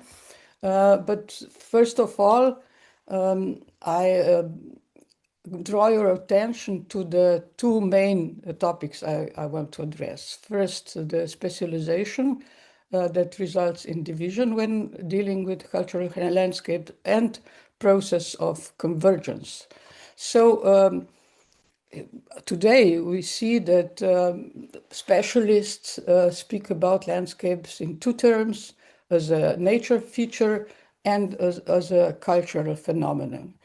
In the first case, there were initially most important science, natural sciences, then adding specializations such as biogeography, ecology, evolutionary biology, and now we have also the special field of tackling landscape in the framework of nature conservation. And colleagues from nature conservation speak about ecosystems, habitats, and biotopes, endangered species, and specific protected areas. While landscape as a cultural phenomenon derived really from the ideas that flourished late 18th, beginning of 19th century in the scope of landscape painting, gardening, poetry, and so on. And in parallel, specific human activities developed, such as tourism, interest in geography, history, archaeology, and so on. And now we speak about landscape archaeology, a specific interest, landscape planning, and cultural heritage protection. And of course, also in the field of heritage, we speak of specific subcategories of cultural landscape, namely architectural or urban landscape, archaeological sites, industrial landscape, historic landscape, and so on. So what about the process of convergence? It started really some 30 years ago by including the specific category of cultural landscape into the World Heritage Operation Guidelines. And some years later, also, Council of Europe adopted the well-known European Landscape Convention. I will speak a little bit on this topic later. And last but not least, Council of Europe, Faro Convention gives specific importance to the people and to the cultural communities when dealing with questions of landscape. So when these operational guidance were adopted, Slovenia proposed 3 specific landscape sites in Slovenia for the tentative list. The pastures, alpine pastures above Bohinj, then Lipica estate, and salt pans in Sečovlje.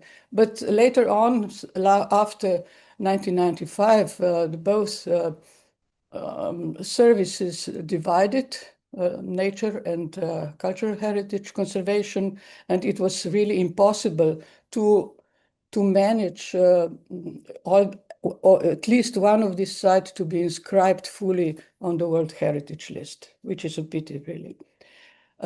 So later, after 2000s, UNESCO started some important initiatives like dealing with biocultural diversity as a united concept, not divided into 2 parts. UNESCO also took steps towards recognizing cultural values for nature conservation, and a specific project was carried out, Nature Cultural Journey, where 3 most important international NGOs in this topic collaborated, IUCN, ICOMOS, and ICCROM. And just to give you some taste of what was achieved, for example, a specific study was carried out defining how cultural and spiritual significance of nature is important in understanding what landscapes are.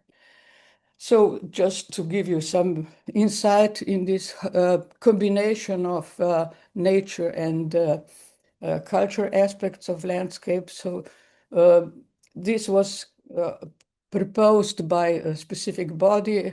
You see the title of the body down, and specifically, I would like to stress how nature conservation can contribute to good quality of life, and on the other side, also when cultural communities manages nature sites, also nature can benefit the community.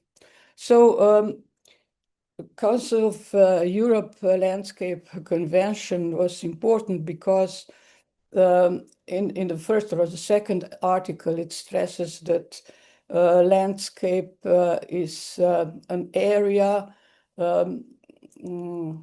perceived by people, not by specialists. And this is something that's a novelty in international heritage law.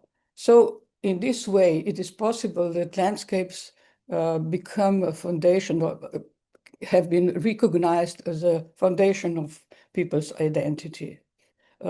2 slides illustrating, 2 pictures, 2 panoramas illustrating this question for us Slovenians, Bled panorama and Triglav panorama. But you see that all this symbolic meaning of a landscape can be exploited also in commercial terms. So just to explain a little bit what this lower logo means, Triglav Risk, and Borut maybe knows it, because it is a logo of the business club of Polish and Slovenian business people. And Risk is the highest peak in the Polish territory. What is of the utmost importance is that landscape, if managed properly, can contribute to the human rights. I can briefly illustrate it with a picture from our archaeological site of the Bela Griža, where local community takes care, manages really well this site and keeps it in the public eye, really. So last developments, briefly, what is the newest issues, what are the newest issues. This is, for example, Council of Europe project linked, where people from Council of Europe and all around member countries prepared guiding principles for an integrated approach to culture, nature, and landscape management. And last but not least, the United Nations Special Rapporteur report on the nature conservation and cultural rights, which was published only last year. So what I will do next, I will try to give some theoretical insights into the landscape values, memories, and knowledge, and I will try to collect all the ideas from this philosopher named here. And just as a short teaser, I can present something that Verena and myself are preparing for publication about the how Martin Heidegger envisioned the connection between us humans and the spaces we live in. So without this living experience, humans, we cannot experience how to care, to protect, and to preserve our environment. And only when we are capable to do it, we can also build in an authentic manner. So that is all for the time being, and thank you very much. Thank you very much for this interesting presentation, which was also the perfect introduction, of course, for our panel. And I will straight give the word to Verena, which will have the presentation on the title Learning in Museum as a Form of Inclusive Heritage. And I hope that you all write down your questions that we can later discuss on all together. Just a moment. I want my... Yep.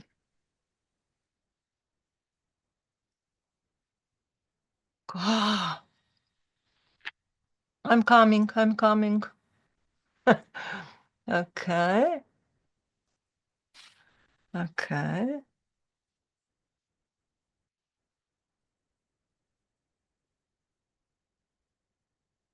Okay. Do you see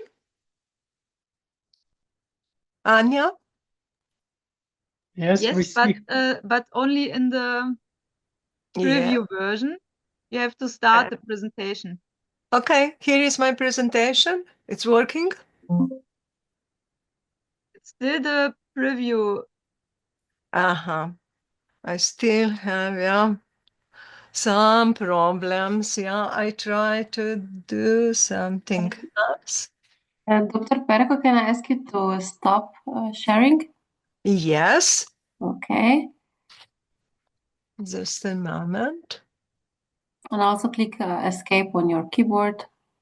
Okay. Stop share. Yeah.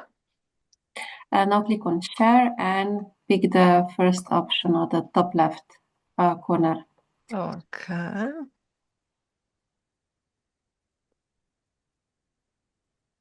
Left share. Is it? No. And now place it in full screen mode. Yeah, I will try. Excuse me.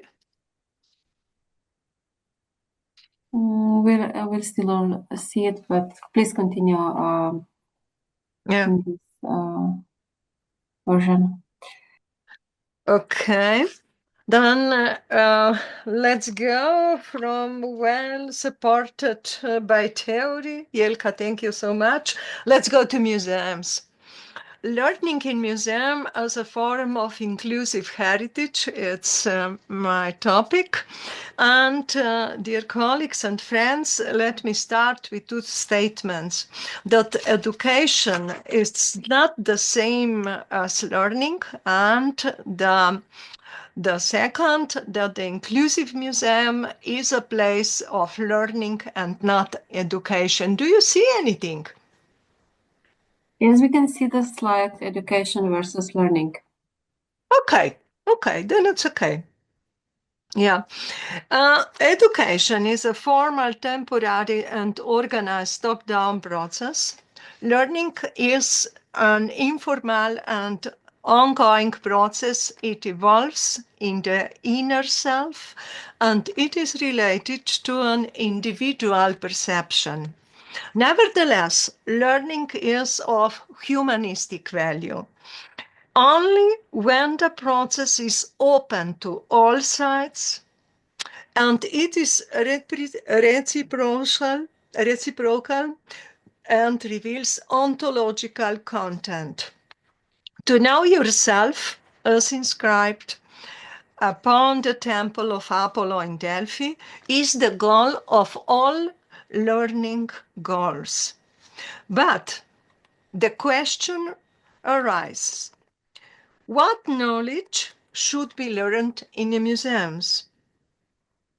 In postmodern society, the knowledge is equated with academic erudition and scholarship, and it is also uncritically identified with the totality of human knowledge, which is not true.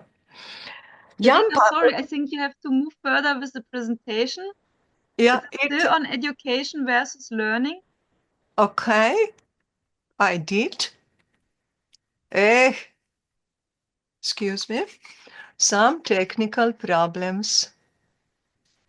Excuse me. Doesn't move, yeah? No, it doesn't. Moving. Dr. Perko, can you click on escape on your keyboard? Yeah. To exit the full screen presentation? Yeah. So, excuse me. I don't, yeah. So excuse me for escape on your keyboard. Yeah. Okay. And can you move between the slides like this? So click on the next slide. Yeah. Okay. Yeah. I'm going. So that was not incorrect. Now it's moving. Yes, we see. Yes. Yes. Okay. Thank you. Yeah. And the question, what kind of knowledge should be learned in museums? Yeah. And now it's, the postmodern society, the knowledge is equated with academic erudition and scholarship, and it is also uncritically identified with the totality of human knowledge. Jan Patočka, a Czech philosopher, warned of the danger that we will accumulate an enormous amount of knowledge without knowing whether and to what extent it is truly unified and what its real meaning is. Only a few decades later, we can confirm Patočka's observations. Technicist, empirically acquired knowledge has become fragmented. Its meaning is unknown. The totality of knowledge is impossible to control. Yet our old friend Socrates already distinguished between types of knowledge. He labeled them as follows: episteme, scientifically acquired knowledge and insights; techne, technical knowledge and practical experience; phronesis, practical wisdom, the capacity for moral understanding, which is acquired by understanding oneself. And finally, mathis, cunning, let's say a kind of female intelligence associated with strategic thinking and responding to an ever-changing natural and human environment. The bulk of modern knowledge can be roughly identified, roughly identified in Socrates' episteme and techne. But what about phronesis and mathis? Where to learn moral understanding, which should be acquired by knowing oneself. They can be found in a museum. Okay, let's go. All these skills are implicit to heritage as convivial and hermeneutic knowledge. Convivial knowledges are specific experiential knowledges that have been developed over millennium of human life and are encapsulated in heritage objects, monuments, and cultural landscapes. Hermeneutical knowledge is spiritual, is a result of secular and philosophical thought, as well of theological doxa or religious experiences. It is communicated and transmitted through rituals, narrative, writing, and it's materially formalized in landscapes. Learning in a museum is a unique opportunity of opening a treasure of convivial and hermeneutic knowledge, but only if the process takes place in a group of the counterparts and it is in the divergent manner of learning. Okay, that's one. Yeah. On the one hand, the multi-directional reciprocal paths of learning allow the public to increase the museum's expertise with their own knowledge. On the other side, it enriches the basin of common wisdom. It is not insignificant that divergent discourse reduces or even excludes control and makes learning more democratic. At the same time, it also supports the community perception of heritage as a value of life. Let me conclude. Knowledge is not something that belongs to one person. It is a matter of community, culture, and the spirit of civilization. It has meaning, even if it's not easy to explain, even if it remains invisible or immeasurable. The same truth is of learning, which is never a unilateral process, but takes place between participants and spills over into the community. Museum learning through heritage generates cyclical processes between communities of the past and the present, and connects them with future generations. But before all, museum learning process must be aimed at getting to know yourself. As you know, my dear colleagues, you can be educated without truly learning, and you can be learned without being formally educated. Thank you so much. Thank you very much, Verena, for this inspiring talk. I would like to comment a lot of things already now, but I think we will first move further through all our presentations and spare the questions until the end. Now we will have Dr. Andrej Magdic. Welcome. He will give us a presentation on co-creating identity narratives, opportunities for collaboration between heritage communities and professionals. Please, Andrej, the stage is yours. Thank you very much, Anja. Just let me share.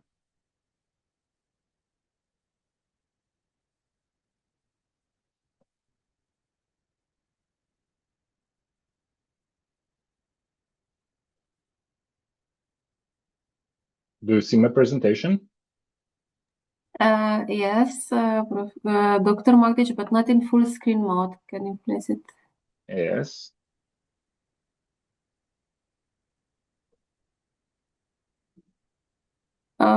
It's still on C. Can you click on escape? Mm-hmm. And then on stop share.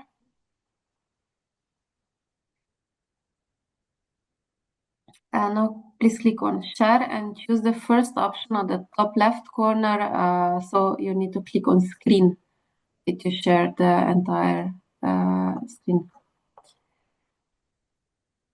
This application windows and on my presentation, you mean? No? Yes. Okay.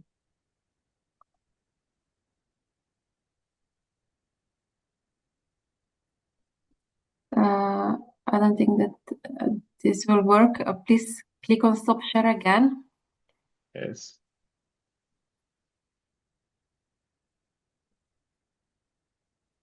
Please click on stop share. Mm-hmm. And now on share and choose the first option at the top left corner. The screen, entire Yes. screen, please. Okay.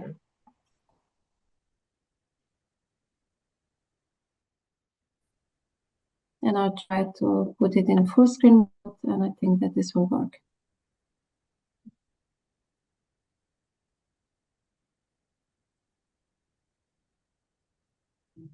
Click again on full screen, please. Yes, I clicked it.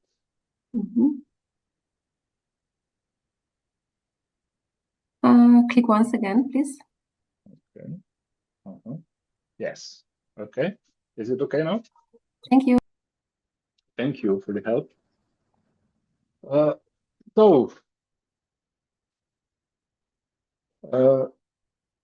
In my lecture, I'm going to address a topic that has become increasingly relevant in recent years and is connected to the tendencies toward the democratization of the heritage discourse, namely how to establish a common field of cooperation between different stakeholders in the heritage discourse. In doing so, I will focus primarily on the possibilities of co-shaping the heritage narrative as the fundamental content of the collective memory of community. In order to make the topic easier to understand, I will briefly explain the terms in the title of my lecture. So to begin with, let me first refer to the term identity narratives. An identity narrative is a set of stories through which an individual or a group makes sense of their past, their present, and their future. Every community, by definition, shares a common interpretation of the past, which is perceived as a common memory. Community members mutually shape and share this common memory, creating identity narratives and sharing them through various communal discursive practices.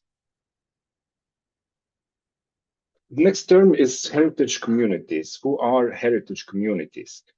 According to the definition given in the Council of Europe Framework Convention on the Value of Heritage for Society, the so-called FARO Convention, heritage communities are communities whose members value certain aspects of cultural heritage to preserve and transmit them to future generations within the framework of public action. It refers primarily to local communities and, according to the FARO Convention, their right to participate in the spatial management issues from their own heritage perspective, which grounds in their community identity, of course. The mutual renewal of the identity narrative that takes place through heritage discursive practices does not only serve to consolidate collective memory, but also has a very strong community forming effect. After all, members of a community who jointly carry out heritage discursive practices strengthen mutual trust, which leads to the negotiation of common values. Therefore, individuals are forming themselves as a community through the joint remembrance of their heritage. This view on the community as an agent of the heritage discourse stems from a post-colonial thought perspective, which advocates indigenous communities around the world the democratic right to cultivate their own heritage identity through discursive practices.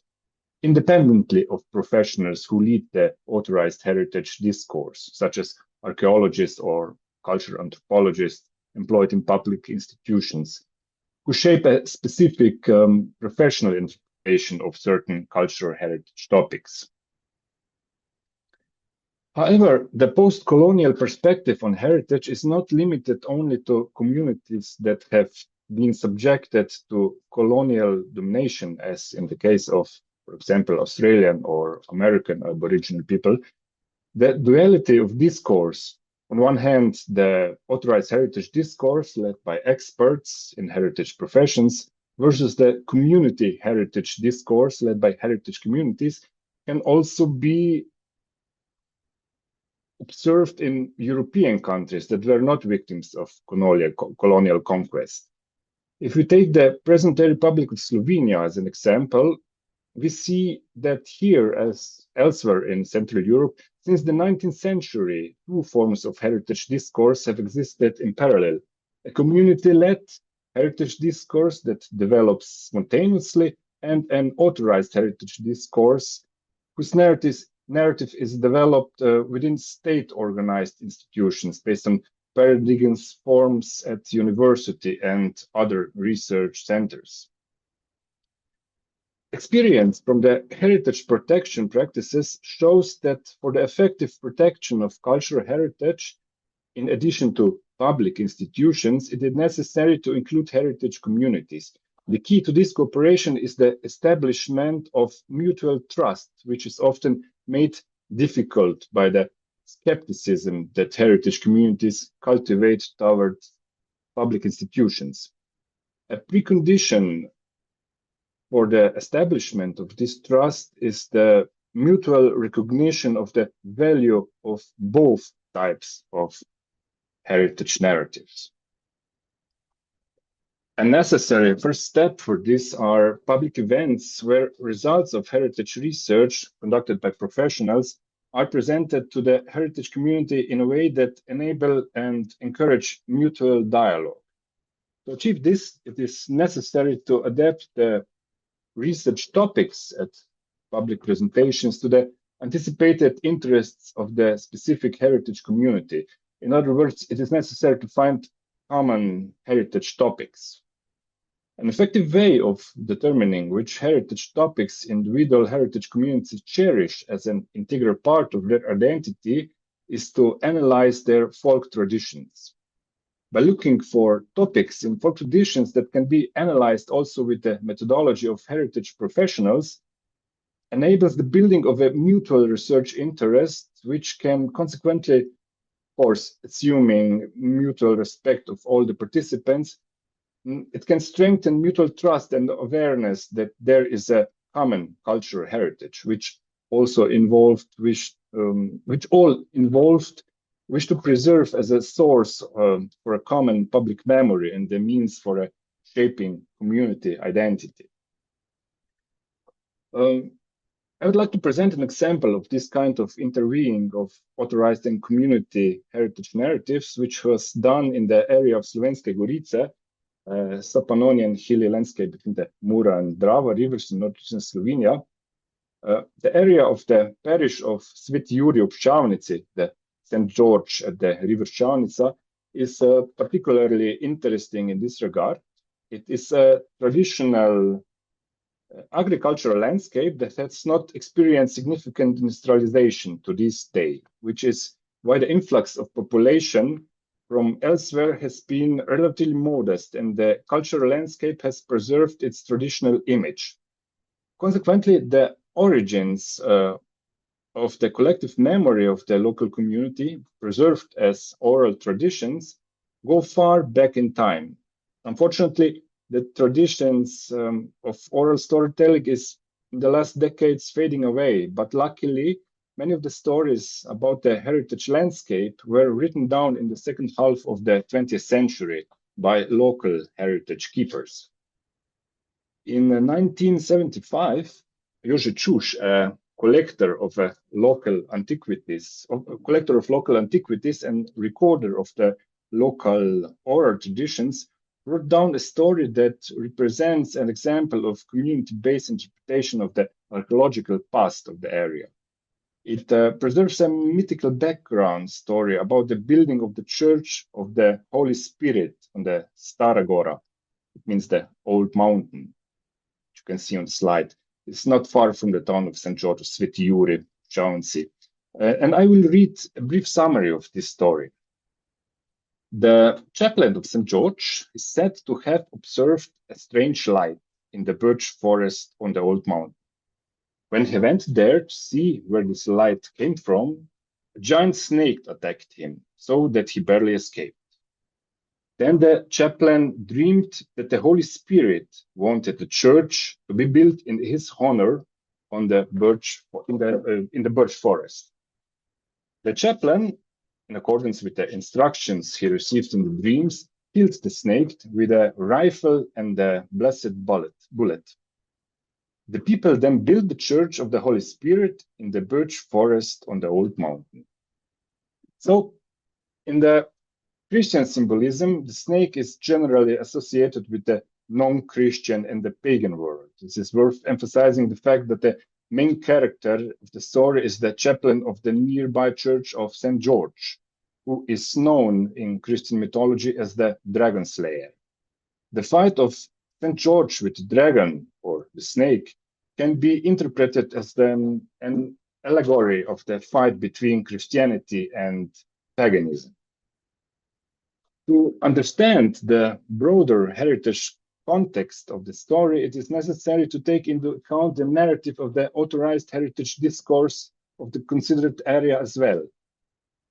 Not far from the church are the remains of a Roman-era burial mounds, which were partially excavated in the 1920s. The heritage community of the town of St. George keeps a stone slab from one of the excavated burial mounds in the center of the town. It is said that the axle of the cart carrying the stone slab broke, and the stone was left where this happened.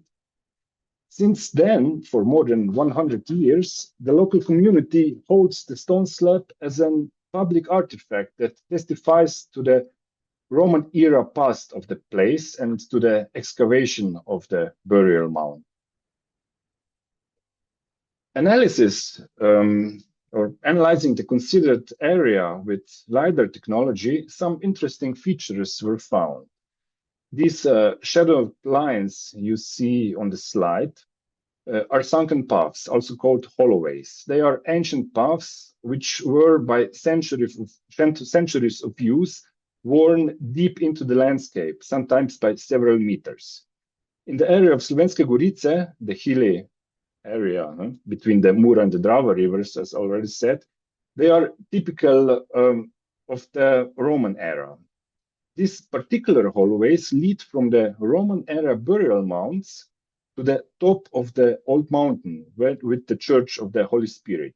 It seems likely that there was a Roman era settlement on the top of the old mountain whose inhabitants buried their deceased in the burial ground beneath the mountain, a few hundred meters away. Now, let us return to the story with the chaplain and the snake. It seems that people knew about the archaeological remains on the old mountain even before the first archaeologists, which visited the area in the early 20th century. And the remains were attributed to an older, pre-Christian time. The story of the chaplain of St. George who killed the snake and then sorry to interrupt you. We have to move on. Okay. I have to just the conclusion, closing conclusion. So yes, I just wanted to continue that with this combination of the oral traditions and the authorized heritage discourse, it was possible to create a really interesting situation. When I made the public presentation in the local market or in the cultural center, people were really interested, and I had a feeling that they were really happy that we had a common research topic to discuss about, and this really endured a or created a mutual trust, which I think is very, very important. It's crucial in all aspects of the protection of cultural heritage. This mutual engagement of the one side the professionals and one side the heritage community, which creates this feeling of the one common heritage we all want to protect. So yeah, thank you. Thank you very much. Thank you very much for your presentation. We will just straight move further to our next speaker, Lucia. We will now hear about using Slovenian heritage as a starting point for interpreting cultural heritage through design and public engagement. Please, Lucia. Yeah. The stage is yours.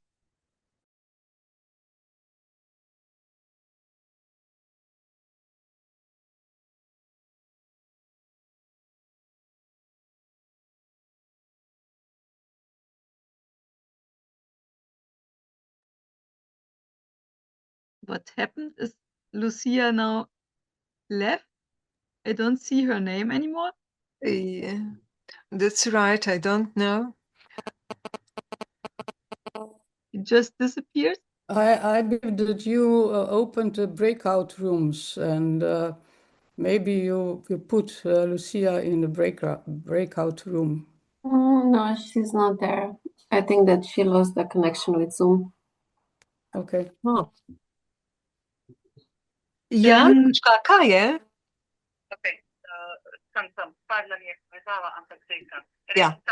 Yeah, she's coming. She's coming. So,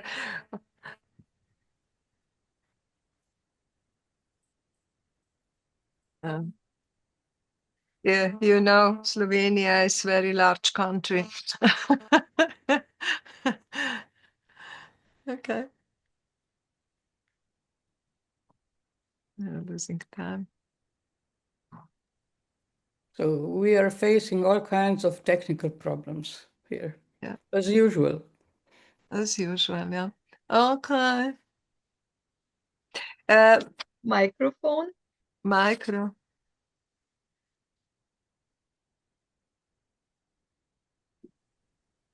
You can hear me now? Yes. Yeah. Yes. You won't believe it, but in the moment when you announced, the connection dropped, and it's even if I planned to, this would not have been possible. We have Buria today, so usually there's problems with internet. Anyway, Go. yes. Share. This is it. You can see this now? Yes. Okay, perfect. So I will explore in this presentation how traditional knowledge, which once used to be central to cultural identity, is increasingly overshadowed, of course, by rapid economic and social change. And this trend, of course, is clearly visible also in Slovenian design, where local craftsmanship and heritage are eclipsed by globalized influences. So there's talk about the consequences of this shift, and I will also highlight why reconnecting with heritage is essential for sustainable and meaningful design. It emphasizes how design can help actively involve the public in the preservation, interpretation, and revitalization of local traditions, and how this can strengthen collective cultural awareness and reinforce a shared sense of identity. Heritage shapes identities by transmitting these meanings that cultures have given to their material and intangible products from the past to the present and, of course, to future generations. Identity is the basis of cultural diversity. A sense of identity is formed through the shared values of given community, practices, traditions, and their points of reference. Identity, just like the heritage itself, shapes the life expressions and needs of people, which represent the diversity of cultures and the richness of heritage. This also helps to shape the attitude of community of people towards connecting in the context of understanding culture, memories, and, of course, knowledge. Now, with the disappearance of traditional knowledge, we also lose the connection with the people who created and preserved this knowledge. The loss of traditional knowledge means also the loss of cultural memory, collective connection, and personal identity. Design that reflects its cultural environment has the ability to connect the past with the present and tradition with modernity. This is because tradition can represent a fundamental starting point, as it contains knowledge, forms, materials, and of course also symbols that have developed over centuries and carry within them the identity of the place, and with it also the identity of the whole nation. The identity of a local space is constantly evolving and changing, and with it, inventing new cultural practices that need to be shared and transmitted. It is, in this context, a living entity which is constantly changing and nourished by new cultural practices, social relations, and acts of transmission. It is crucial that active processes take place in which new identity constructs can be formed that contribute to the protection and safeguarding of identity. By creating new connections through processes of contextualization is a way in which local values of territoriality and other specific traditions can be constantly renewed, reaffirmed, and in this way preserved. A meaningful exchange between tradition and innovation not only safeguards cultural identity, but also revitalizes it, giving it renewed relevance in the present. Carefully considered design interventions within heritage setting can play a vital role in sustaining traditional crafts, knowledge, and skills, ensuring they are rediscovered, reinterpreted, and passed down in this way to future generations.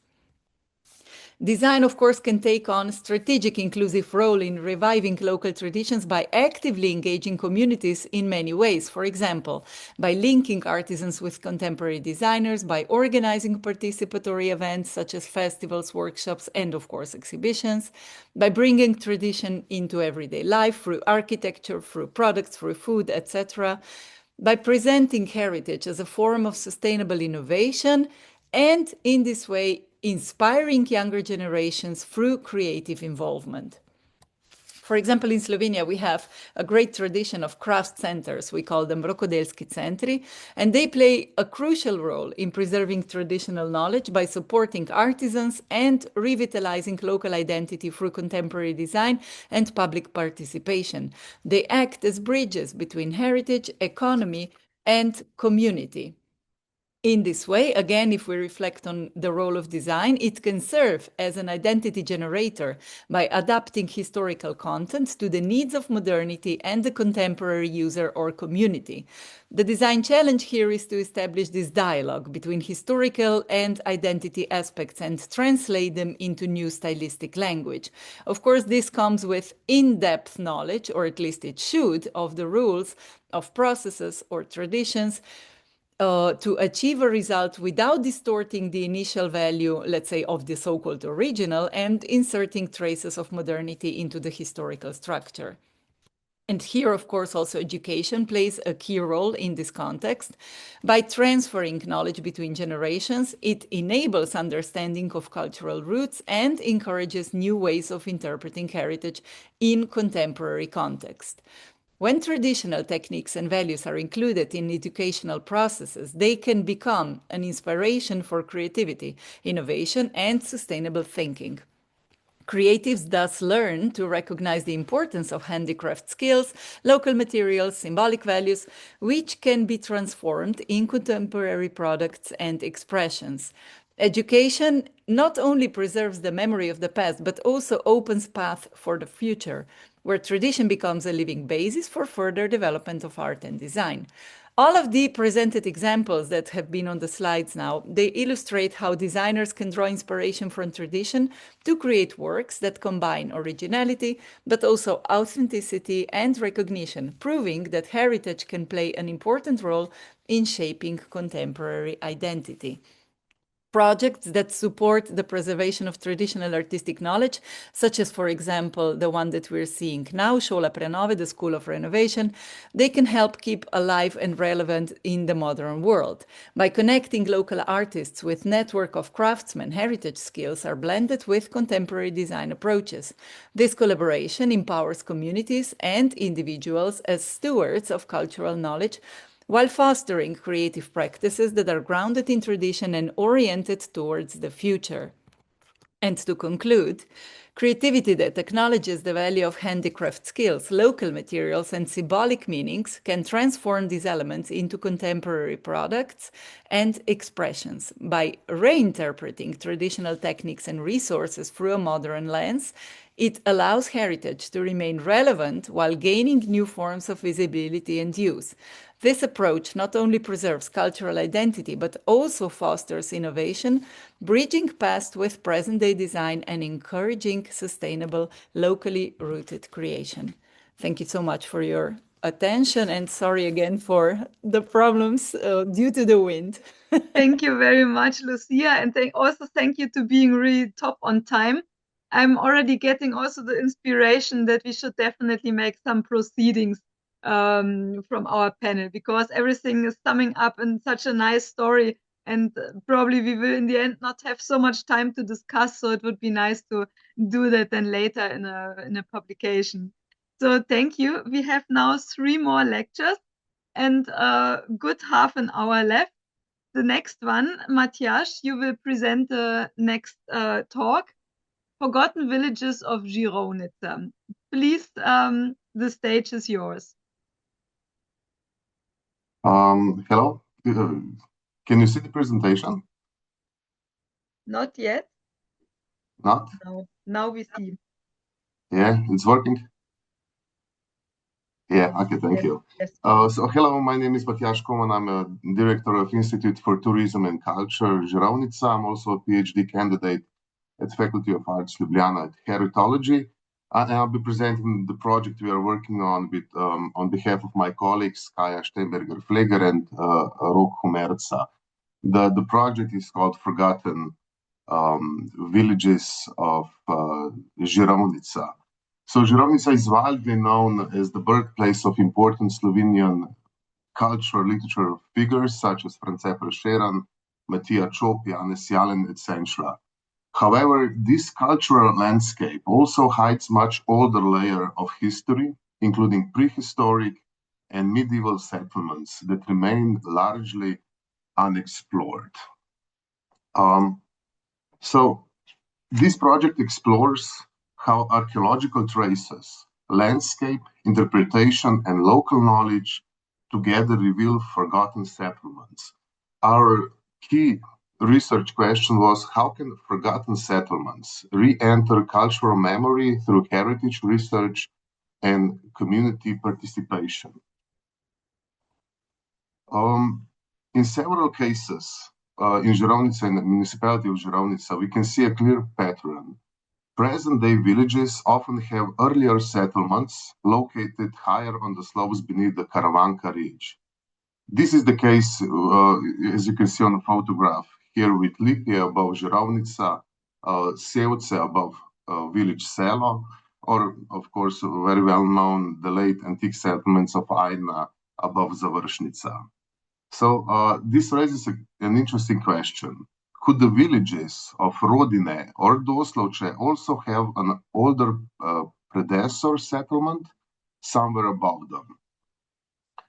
So our theatrical framework was, instead of treating heritage only as objects or monuments, the project focuses on how communities participate in rediscovering, in interpreting the past. Our key concept was heritage as a collaborative process. Methodological approach, different types of knowledge were combined: archaeological evidence, literature, local memory, and landscape observation. And emerging research questions, rather than let's say providing final answers, the project opens new perspective for further research and heritage protection. Our I don't know, like questions were: could traces above Rodine represent a lost settlement? Is this connected to the historical village Krnica mentioned in the oral tradition and literature by Janez Jalen in the book Vozari? How can such discoveries contribute to protecting new archaeological sites?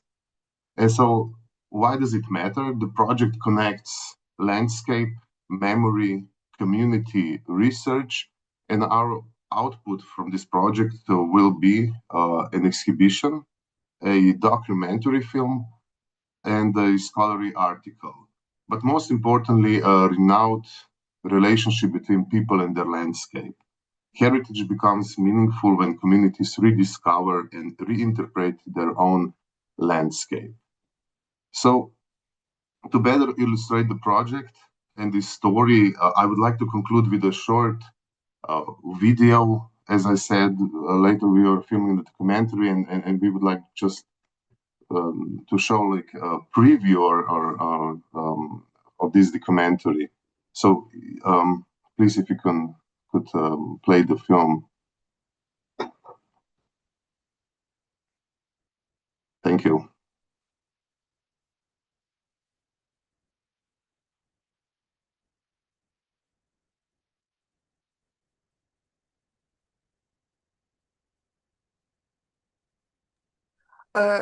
Matjaž ne deluje. Yeah, the IT support needs to play it. One moment, right? please.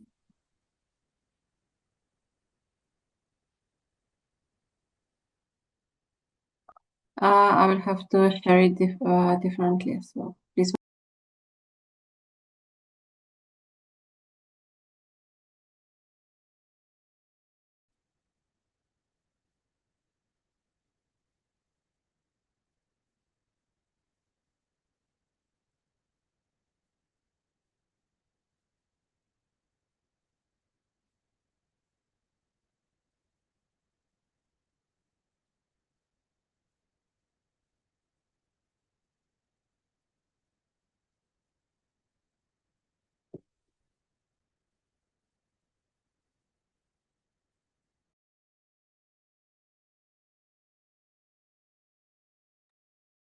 Brez glasu? Yeah, it's not playing correctly. I think it's delayed. I'm sorry, do you see the video? Yeah, but it's no sound, and it's very delayed. Okay. One moment.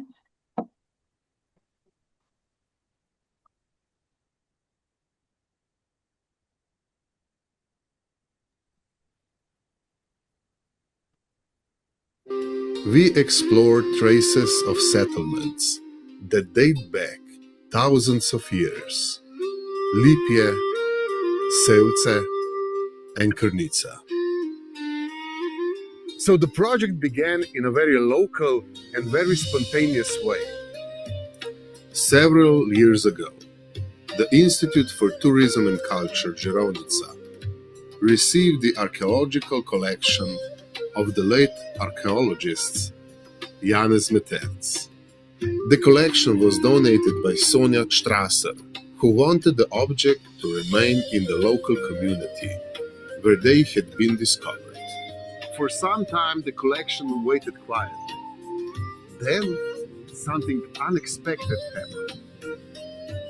Beneath Finžgar's birdhouse in the village Doslovce, a dry stone wall collapsed.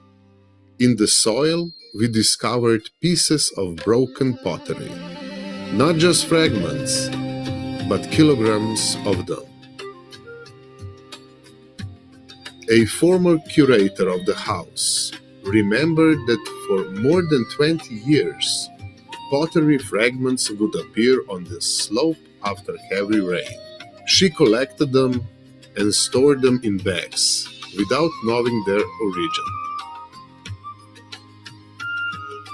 At the same time, another story came to mind.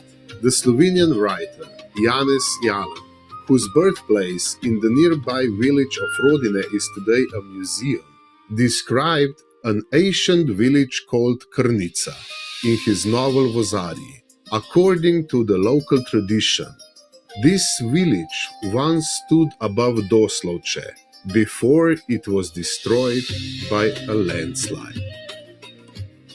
Could this story contain a grain of historical truth? These elements, the archaeological collection, pottery fragments on the hillside, and the literary story sparked the curiosity of three researchers, me, Matthias Koman, Rok Humerca, and Kaja Stemberger-Pfleger. So, together we began exploring whether the story of Crnica might be more than just a legend.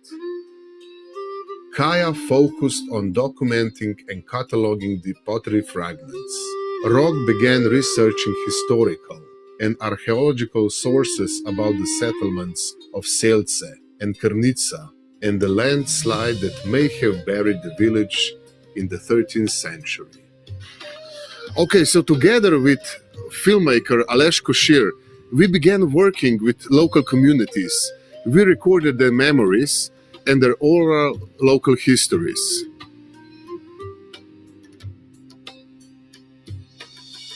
Many of the most valuable clues came directly from local residents, stories passed down through the generations, and places where fragments of pottery still appear after heavy rain.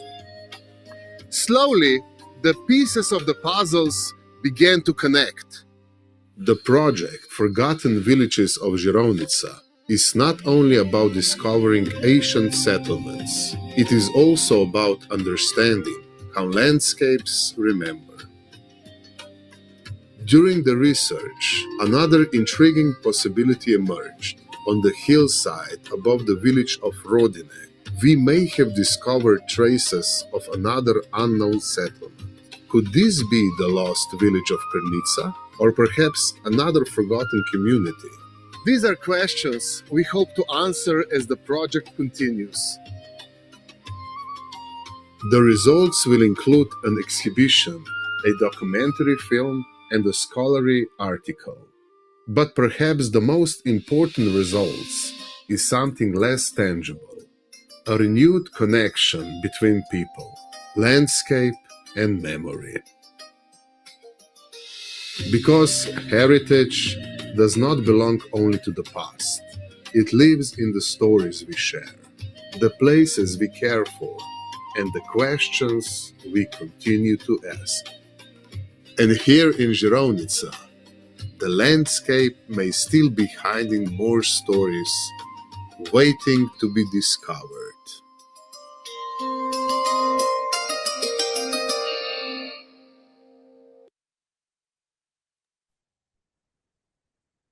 Thank you very much. Thanks. Thank you. This was really a very nice movie. I love it, I have to say. So Thank you very think much. that we unfortunately have to continue right away. Okay. So please, we have our next speaker. Borut Rošnik will speak about what can cultural institutions do about migration and multiculturalism. Please. Your microphone is still turned off. Hello to everybody. Thank you. I'm just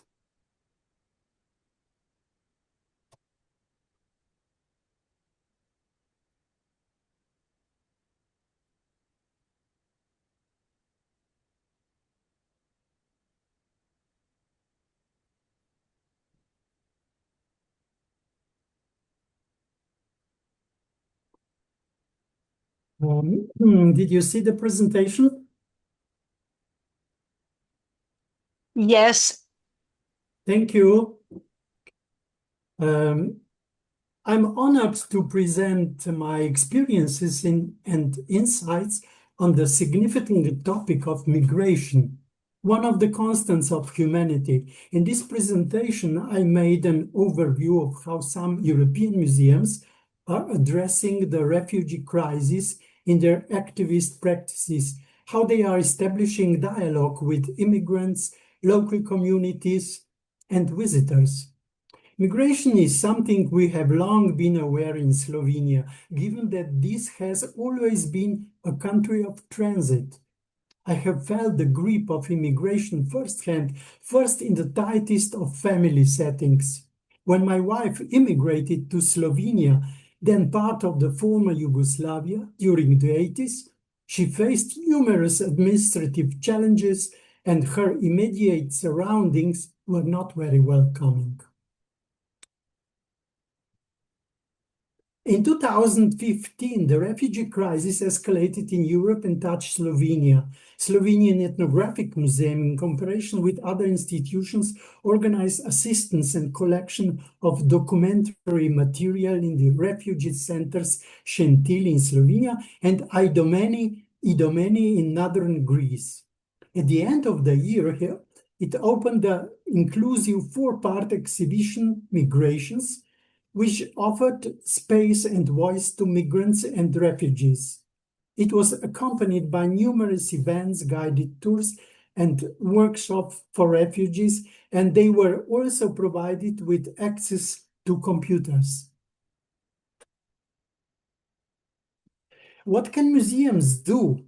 Migration is largely an urban phenomenon, which is why museums in urban environments play a key role in raising public awareness of the historical and contemporary perspectives of immigration policy and culture. Smaros Koulikidis, who has been leading large-scale humanitarian programs in Greece for the past 25 years, believes that museums could serve as agents of positive change in addressing the social, political, historical and economic dimensions of migration. They could become a platform for educating both hosts and migrants. They could encourage the involvement of the wider community in the discussion of policies, needs, and solutions to migration challenges. European museums in the age of migrations. How museums can contribute to the integration of migration stories in Europe's cultural heritage, and how they can become spaces of dialogue, exchange, and understanding between different cultures, was the aim of the research project MELA, European Museums in an Age of Migrations, 4-year multidisciplinary and collaborative project involving 9 European partners, funded 2011 by the European Commission.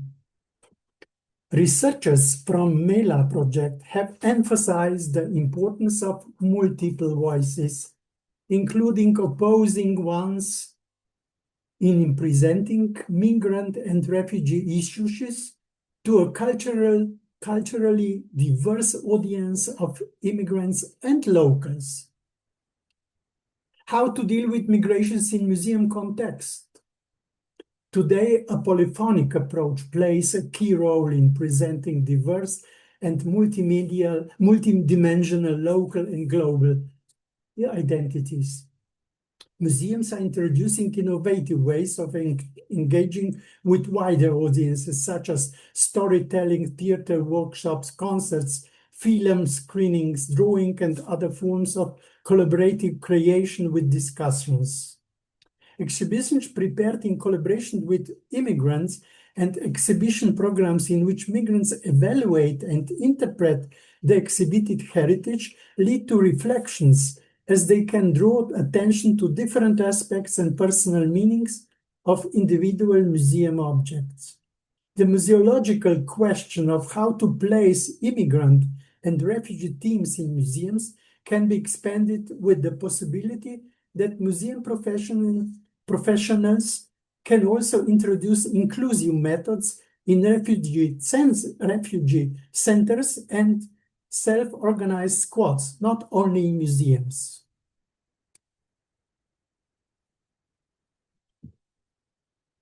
let's see how Greek museum responded to the mass immigration of refugees. One of the important projects was the workshop Migration Cities, Immigration and Arrival Cities, which took place in Athens in February 2017, which highlighted the need for cross-sectoral collaboration among museums professionals, social workers, psychologists, experts in intercultural education, representatives of non-governmental organizations, and refugees to ensure that museums become relevant social actors during the refugee crisis. If refugee camps can be compared to cities, then they also need culture, museums and exhibitions co-created by refugees. Italian museums are key players in addressing migration issues.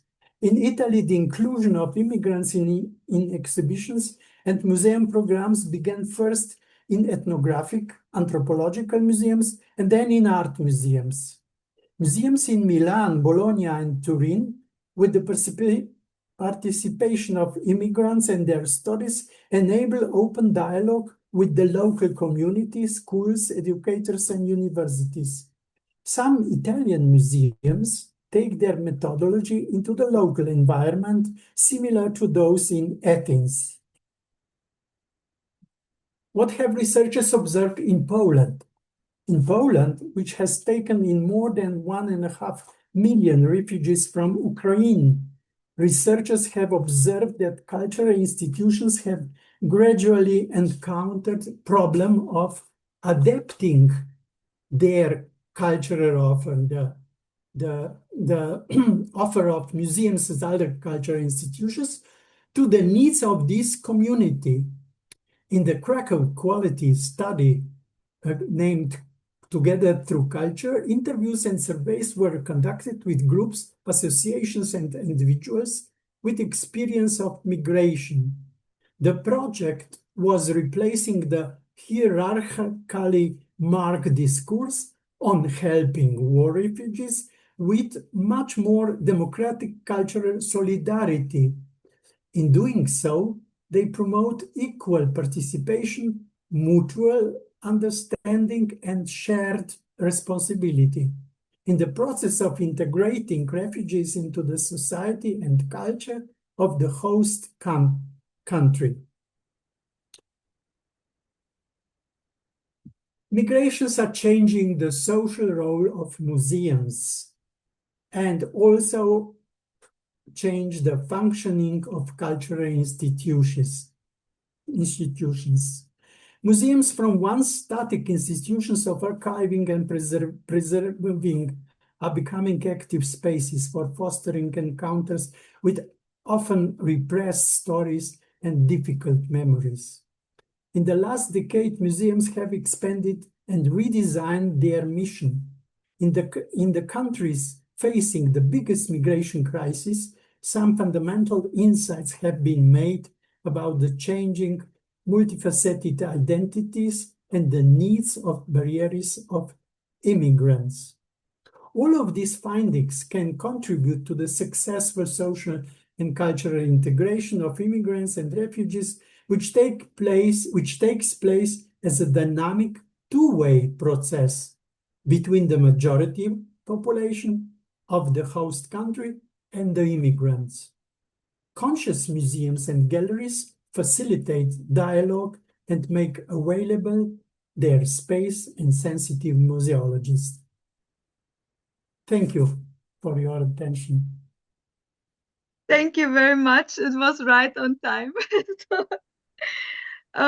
Perfect. Then we will move straight to our last presentation, and then hopefully we have after that some minutes for discussion. So now we have Jana Pucha, when the community narrates participatory approaches to the interpretation of archaeological heritage in Slovenia. Please, the stage is yours. Good afternoon to everybody, and thank you for the opportunity to present my research today. Just a question, do you see the presentation as it should be? in the preview version, you have to start the presentation that it's the full screen. Okay. An embryonal version. Yeah, this. Miss Puhar, I'm sorry, we don't see the full screen presentation. Yeah. Okay. Now you see the preview. Yes. Okay. So what should I do? You can click on Stop Share. And now? Now click again on Share and choose the first option on the top left. First option on top left. You need to click on Screen. Screen. Okay. Okay. And now? And now click on Share. Okay. Now press it in full screen mode. It is in full screen mode? Click once again to click. Yes. Thank you. Yay! So it goes forward. Yeah. Okay. Okay. In my presentation, I will share some insights from my ongoing doctoral research on community participation in archaeological heritage interpretation, in which I examine the significance of involved public in heritage processes. The Council of Europe's normative basis and impetus for this research. Heritage is understood as shared good under joint management in which the heritage community plays an active role. The professional foundations for this approach are connected to the conceptual shift in science and institutional practices towards the user. This shift began with the democratization of science in the 1960s and 70s. And in heritage culminated in the emergence of the eco-museum and new museology. The so-called new museology evolved from the perceived failings of the original museology and was museums. At this point, it is worth also emphasizing that Peter Vergo's publication, New Museology, reflects broader developments in global museology rather than initiating them, as it was shown by Nikola Krstovic.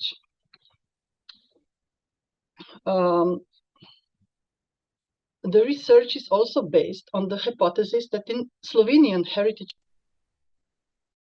identified, described by Laura Jane Smith, still predominates. And for the public archaeology, which is specifically important for our study, and the aforementioned state of heritage policies corresponds to the deficit model as recognized by Merriman, where knowledge flows primarily from expert to the public. The assumptions about the current state of public archaeology in Slovenia were tested in research conducted in 2024 and 2025. Preliminary results were presented at the Summer School of Heritology in Ljubljana in 2024, and the study was fully published in the latest issue of Monitor dedicated to heritology. In the following. The research is based on the hypothesis that archaeological documentation combined with scientific interpretation can constitute an important resource for heritage interpretation and museum communication. When pursuing the goals of public archaeology, it can become a tool for connecting community and enabling their active role in heritage processes. The study is based on a case study analysis. I conducted qualitative interviews with participants to explore how they perceive local archaeological heritage that had not yet been publicly interpreted.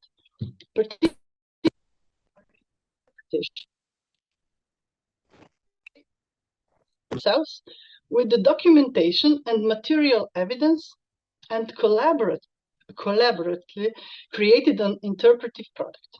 Throughout the process, I observed changes in their responses and attitudes towards heritage, while also reflecting on my own role as a researcher guiding the process, yet remaining open to the community's initiatives. In Slovenia, Workshops were conducted at the various locations, Kranj, Ptuj, Piran, and Ravne na Koroškem. As the part of the exhibition program, Heritage and the Power of Myths. An exhibition presenting mythological stories through a hermeneutic analysis of myths and archaeological heritage seemed to provide an appropriate platform for opening this kind of discussions. The workshop was conducted as a full-day program lasting 5 to 6 hours and was led by my PhD supervisor, Dr. Verena Perko, and myself. It was divided into a theoretical and practical part.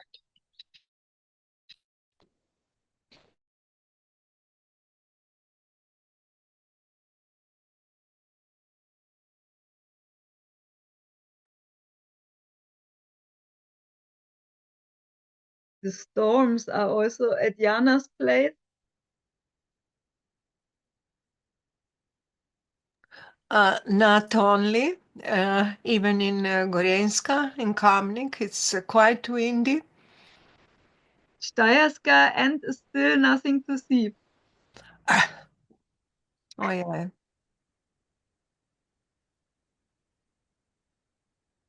Pity for Jana. Has somebody the phone number of Jana? If she will come back, or I think she's only without connection. She is on the place. I just tried with her.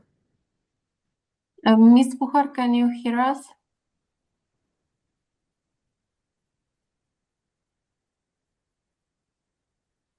Miss Puhar?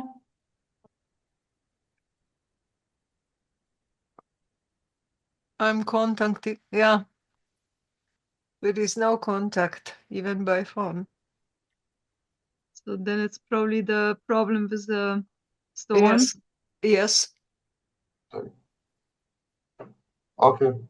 I was just talking to Jana. Jana can hear us, everything, but we cannot hear her. Oh, yeah. Yeah. Okay, probably, yeah. Ciao. She'll try to connect with other mail, with different mail, okay?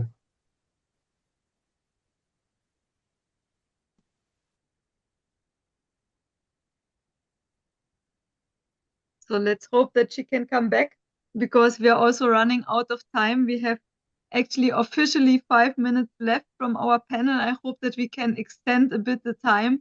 Patricia, will it be possible that we have 5-10 minutes more? Yes, of course. Perfect.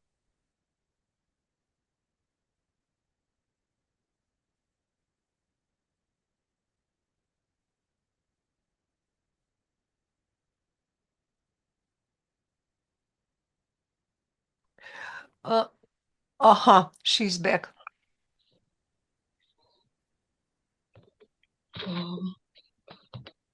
Miss Puhar? Yes. With us? Do you hear me? Do you hear me? Yes. Yes, I can hear you. You can continue without your camera, but just click to share the screen again, okay? But continue without your camera, please. But you probably don't see the presentation? No, you need to share. I need to share again, okay. Screen. And then this. And please switch to the slide 12. Okay, which slide 12? I think it was the 12th slide. Okay. So, which part did you hear? The slike iz Kranja smo zadnje videli. The photos from Kranj. No, go. Dediščino, potem pa spusti se pripovedovanje v Kranju. To naslednje. Eko. This one? Ja, tako. Tole začneš lahko. Okay. So, okay, so The workshop was conducted as a full-day program, lasting 5 to 6 hours, and was led by my PhD supervisor, Dr. Verena Perko, and myself. It was divided into a theoretical and practical part. The theoretical section comprised 3 lectures covering essential knowledge that heritage professionals convey to the public when involving them in interpretation processes. The lectures focused on the museum object as a carrier of information, the skill of interpretation, and heritage interpretation through storytelling. They also introduced fundamental knowledge about myths and fairy tales as key narratives through which humanity has historically transmitted knowledge. Participants were invited to engage at all times. The lectures were conducted in an open forum style, allowing participants to contribute freely, to discuss and respond to direct questions, fostering dialogue. In the practical part of the workshop, participants received multiple copies of archaeological objects from local sites. They were introduced to the informational layers of the heritage objects according to museological theory as conceptualized in Introduction to Museology by Marojević. On the basis of given information, they developed their own interpretations through stories, fairy tales, or myths. The workshop concluded with a joint discussion of the findings. Every participant was interviewed. The interviews were semi-structured and designed to encourage participants to give detailed and thoughtful answers. This allowed me to explore how heritage interpretation shapes their understanding of and relationship with heritage. Alongside these reflections, I also recorded participants' responses to the interpretative process. On the screen, you can see the categories I observed and the indicators used to assess them.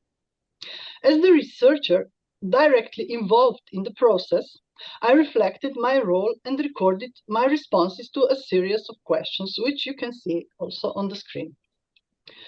As the research is still ongoing, the data have not yet been fully analyzed, and at this stage, we can present some preliminary results and observations.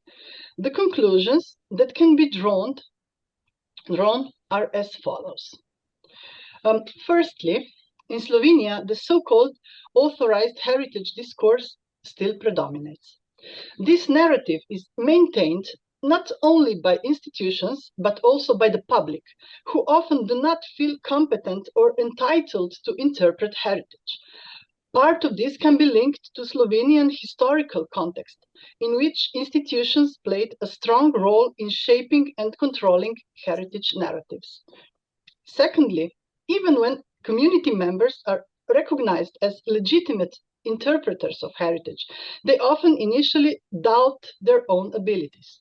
Initially, we intended to develop a community exhibition as the interpretative product for the purposes of the research, but we encountered several difficulties. Some participants, including the community leader, were very skeptical about the participatory process and felt that the exhibition should be done exclusively by experts. For this reason, we decided to conduct workshops instead, which proved to be a more suitable form of engagement, allowing participants to become gradually involved. Thirdly, once participants accepted the challenge of interpretation, they generally adapt very well to this role. After initial hesitation, they begin to create meanings independently, share local stories, and consider ways to preserve heritage in their own communities. And finally, the research revealed another important dimension. The process of collaborative interpretation often opens space for in-depth conversation about heritage, identity, and community experiences. It has become clear that heritage also involves a strong emotional and spiritual dimension, which lies beyond the reach of scientific interpretation and can be best understood through a hermeneutic approach. In the future, we plan to conduct additional workshops. In the next phase, the results will be coded, comprehensively analyzed, and presented in the dissertation. The guiding idea behind this research is to provide theoretical support that enables the public to participate more actively in heritage management and interpretation. Thank you for your attention. Thank you very much. With that, we came to the end of our presentations, and we get some additional minutes for discussion.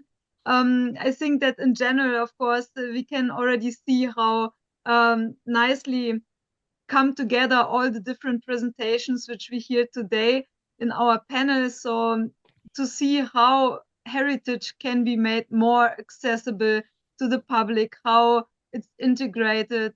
And for me, it is always very interesting to see, because I'm coming from a school where heritage, and so archaeological heritage, was not very much treated as something what you bring to the people, but more from the purely academic point of view, where you sit in your ivory tower and you are researching details about archaeology.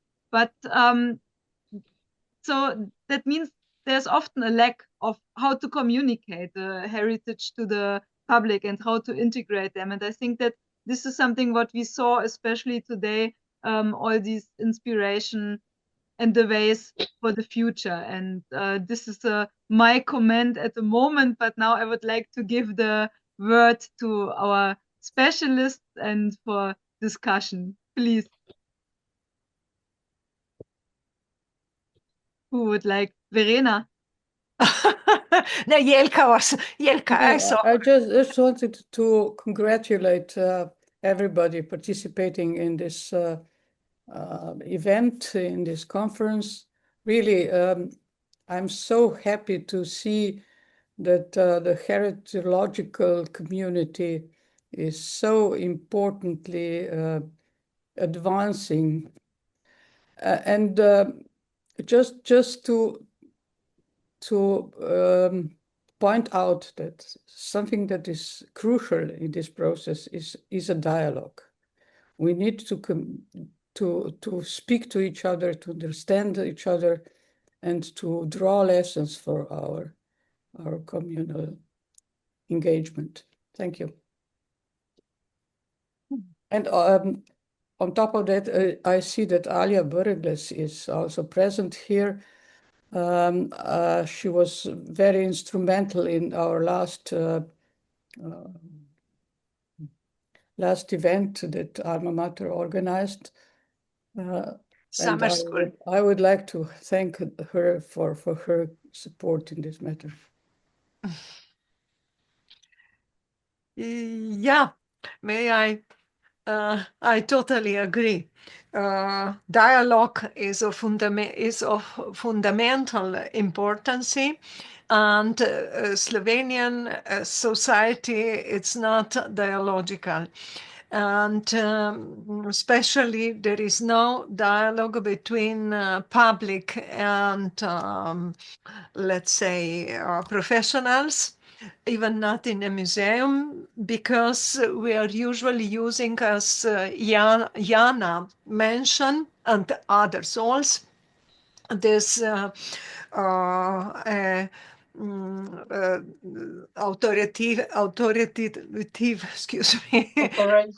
Yeah, heritage discourse, because even the people usually they feel like they are without any competence. They are not. They don't have any right to think about, not even to say something, but even not to think. And thus it's really important that we understand these processes of democratization, and that we force the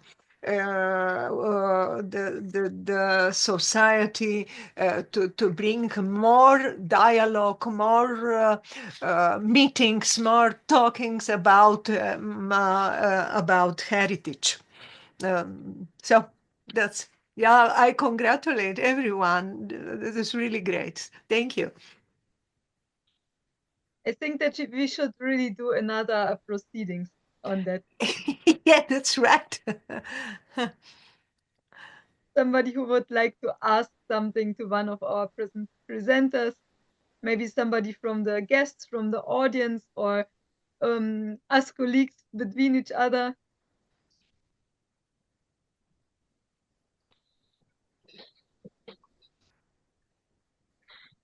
Or probably we heard so many interesting talks, and as we already said, everything fall together, the pieces of the puzzle, and we actually have a nice picture now in the end, which actually doesn't leave any more much questions because it shows what we wanted to present, and yeah.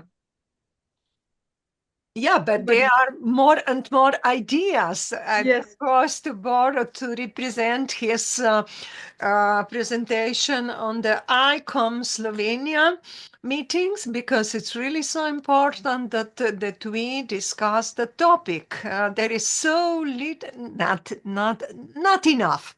Be honest, not enough was done in our museums about immigrants, about the public that is not present and presented in our institutions and so on. Borut, if you agree, I would really like to propose that. Yes, that's urgent. That's urgent, really. Yeah. But I would like to comment this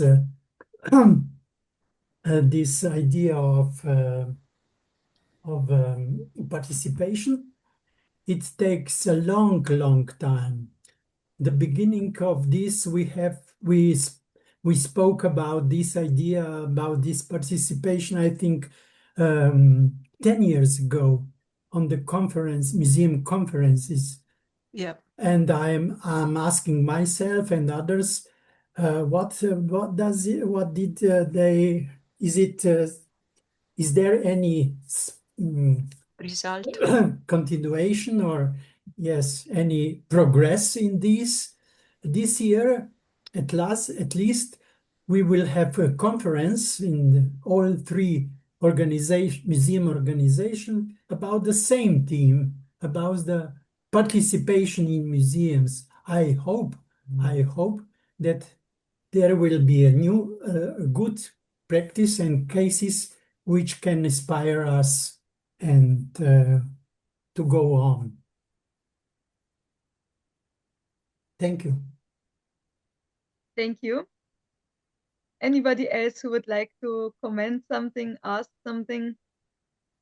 Yes, Anja, you mentioned the possibility to have a proceedings of this conference. Yes, I will speak with Daniel, because in general, of course, there's plenty proceedings for the conference. Yes, and I will we keep in touch. Yeah. Yes, if we do it as just one part of these general proceedings, or if we maybe could do it again as a separate volume in the monitor.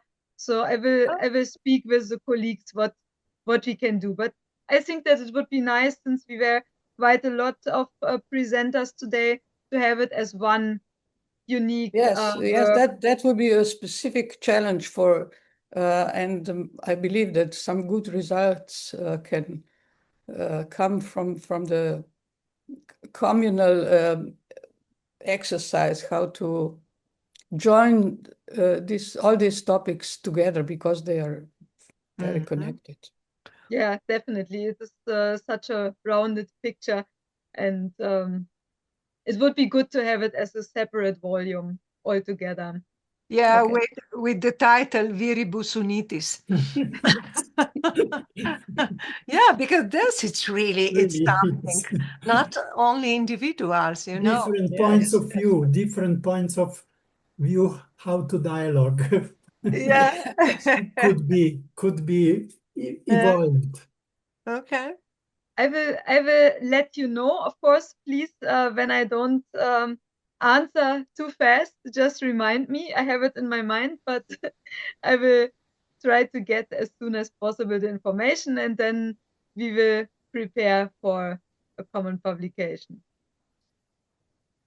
Yeah, so when there's no other questions, no more comments, I would like to thank everybody from the heart for this nice panel. And I hope also, of course, that maybe next year we will again continue with it.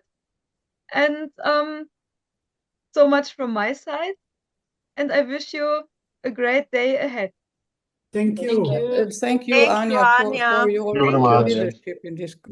Bye-bye. Bye-bye. Bye.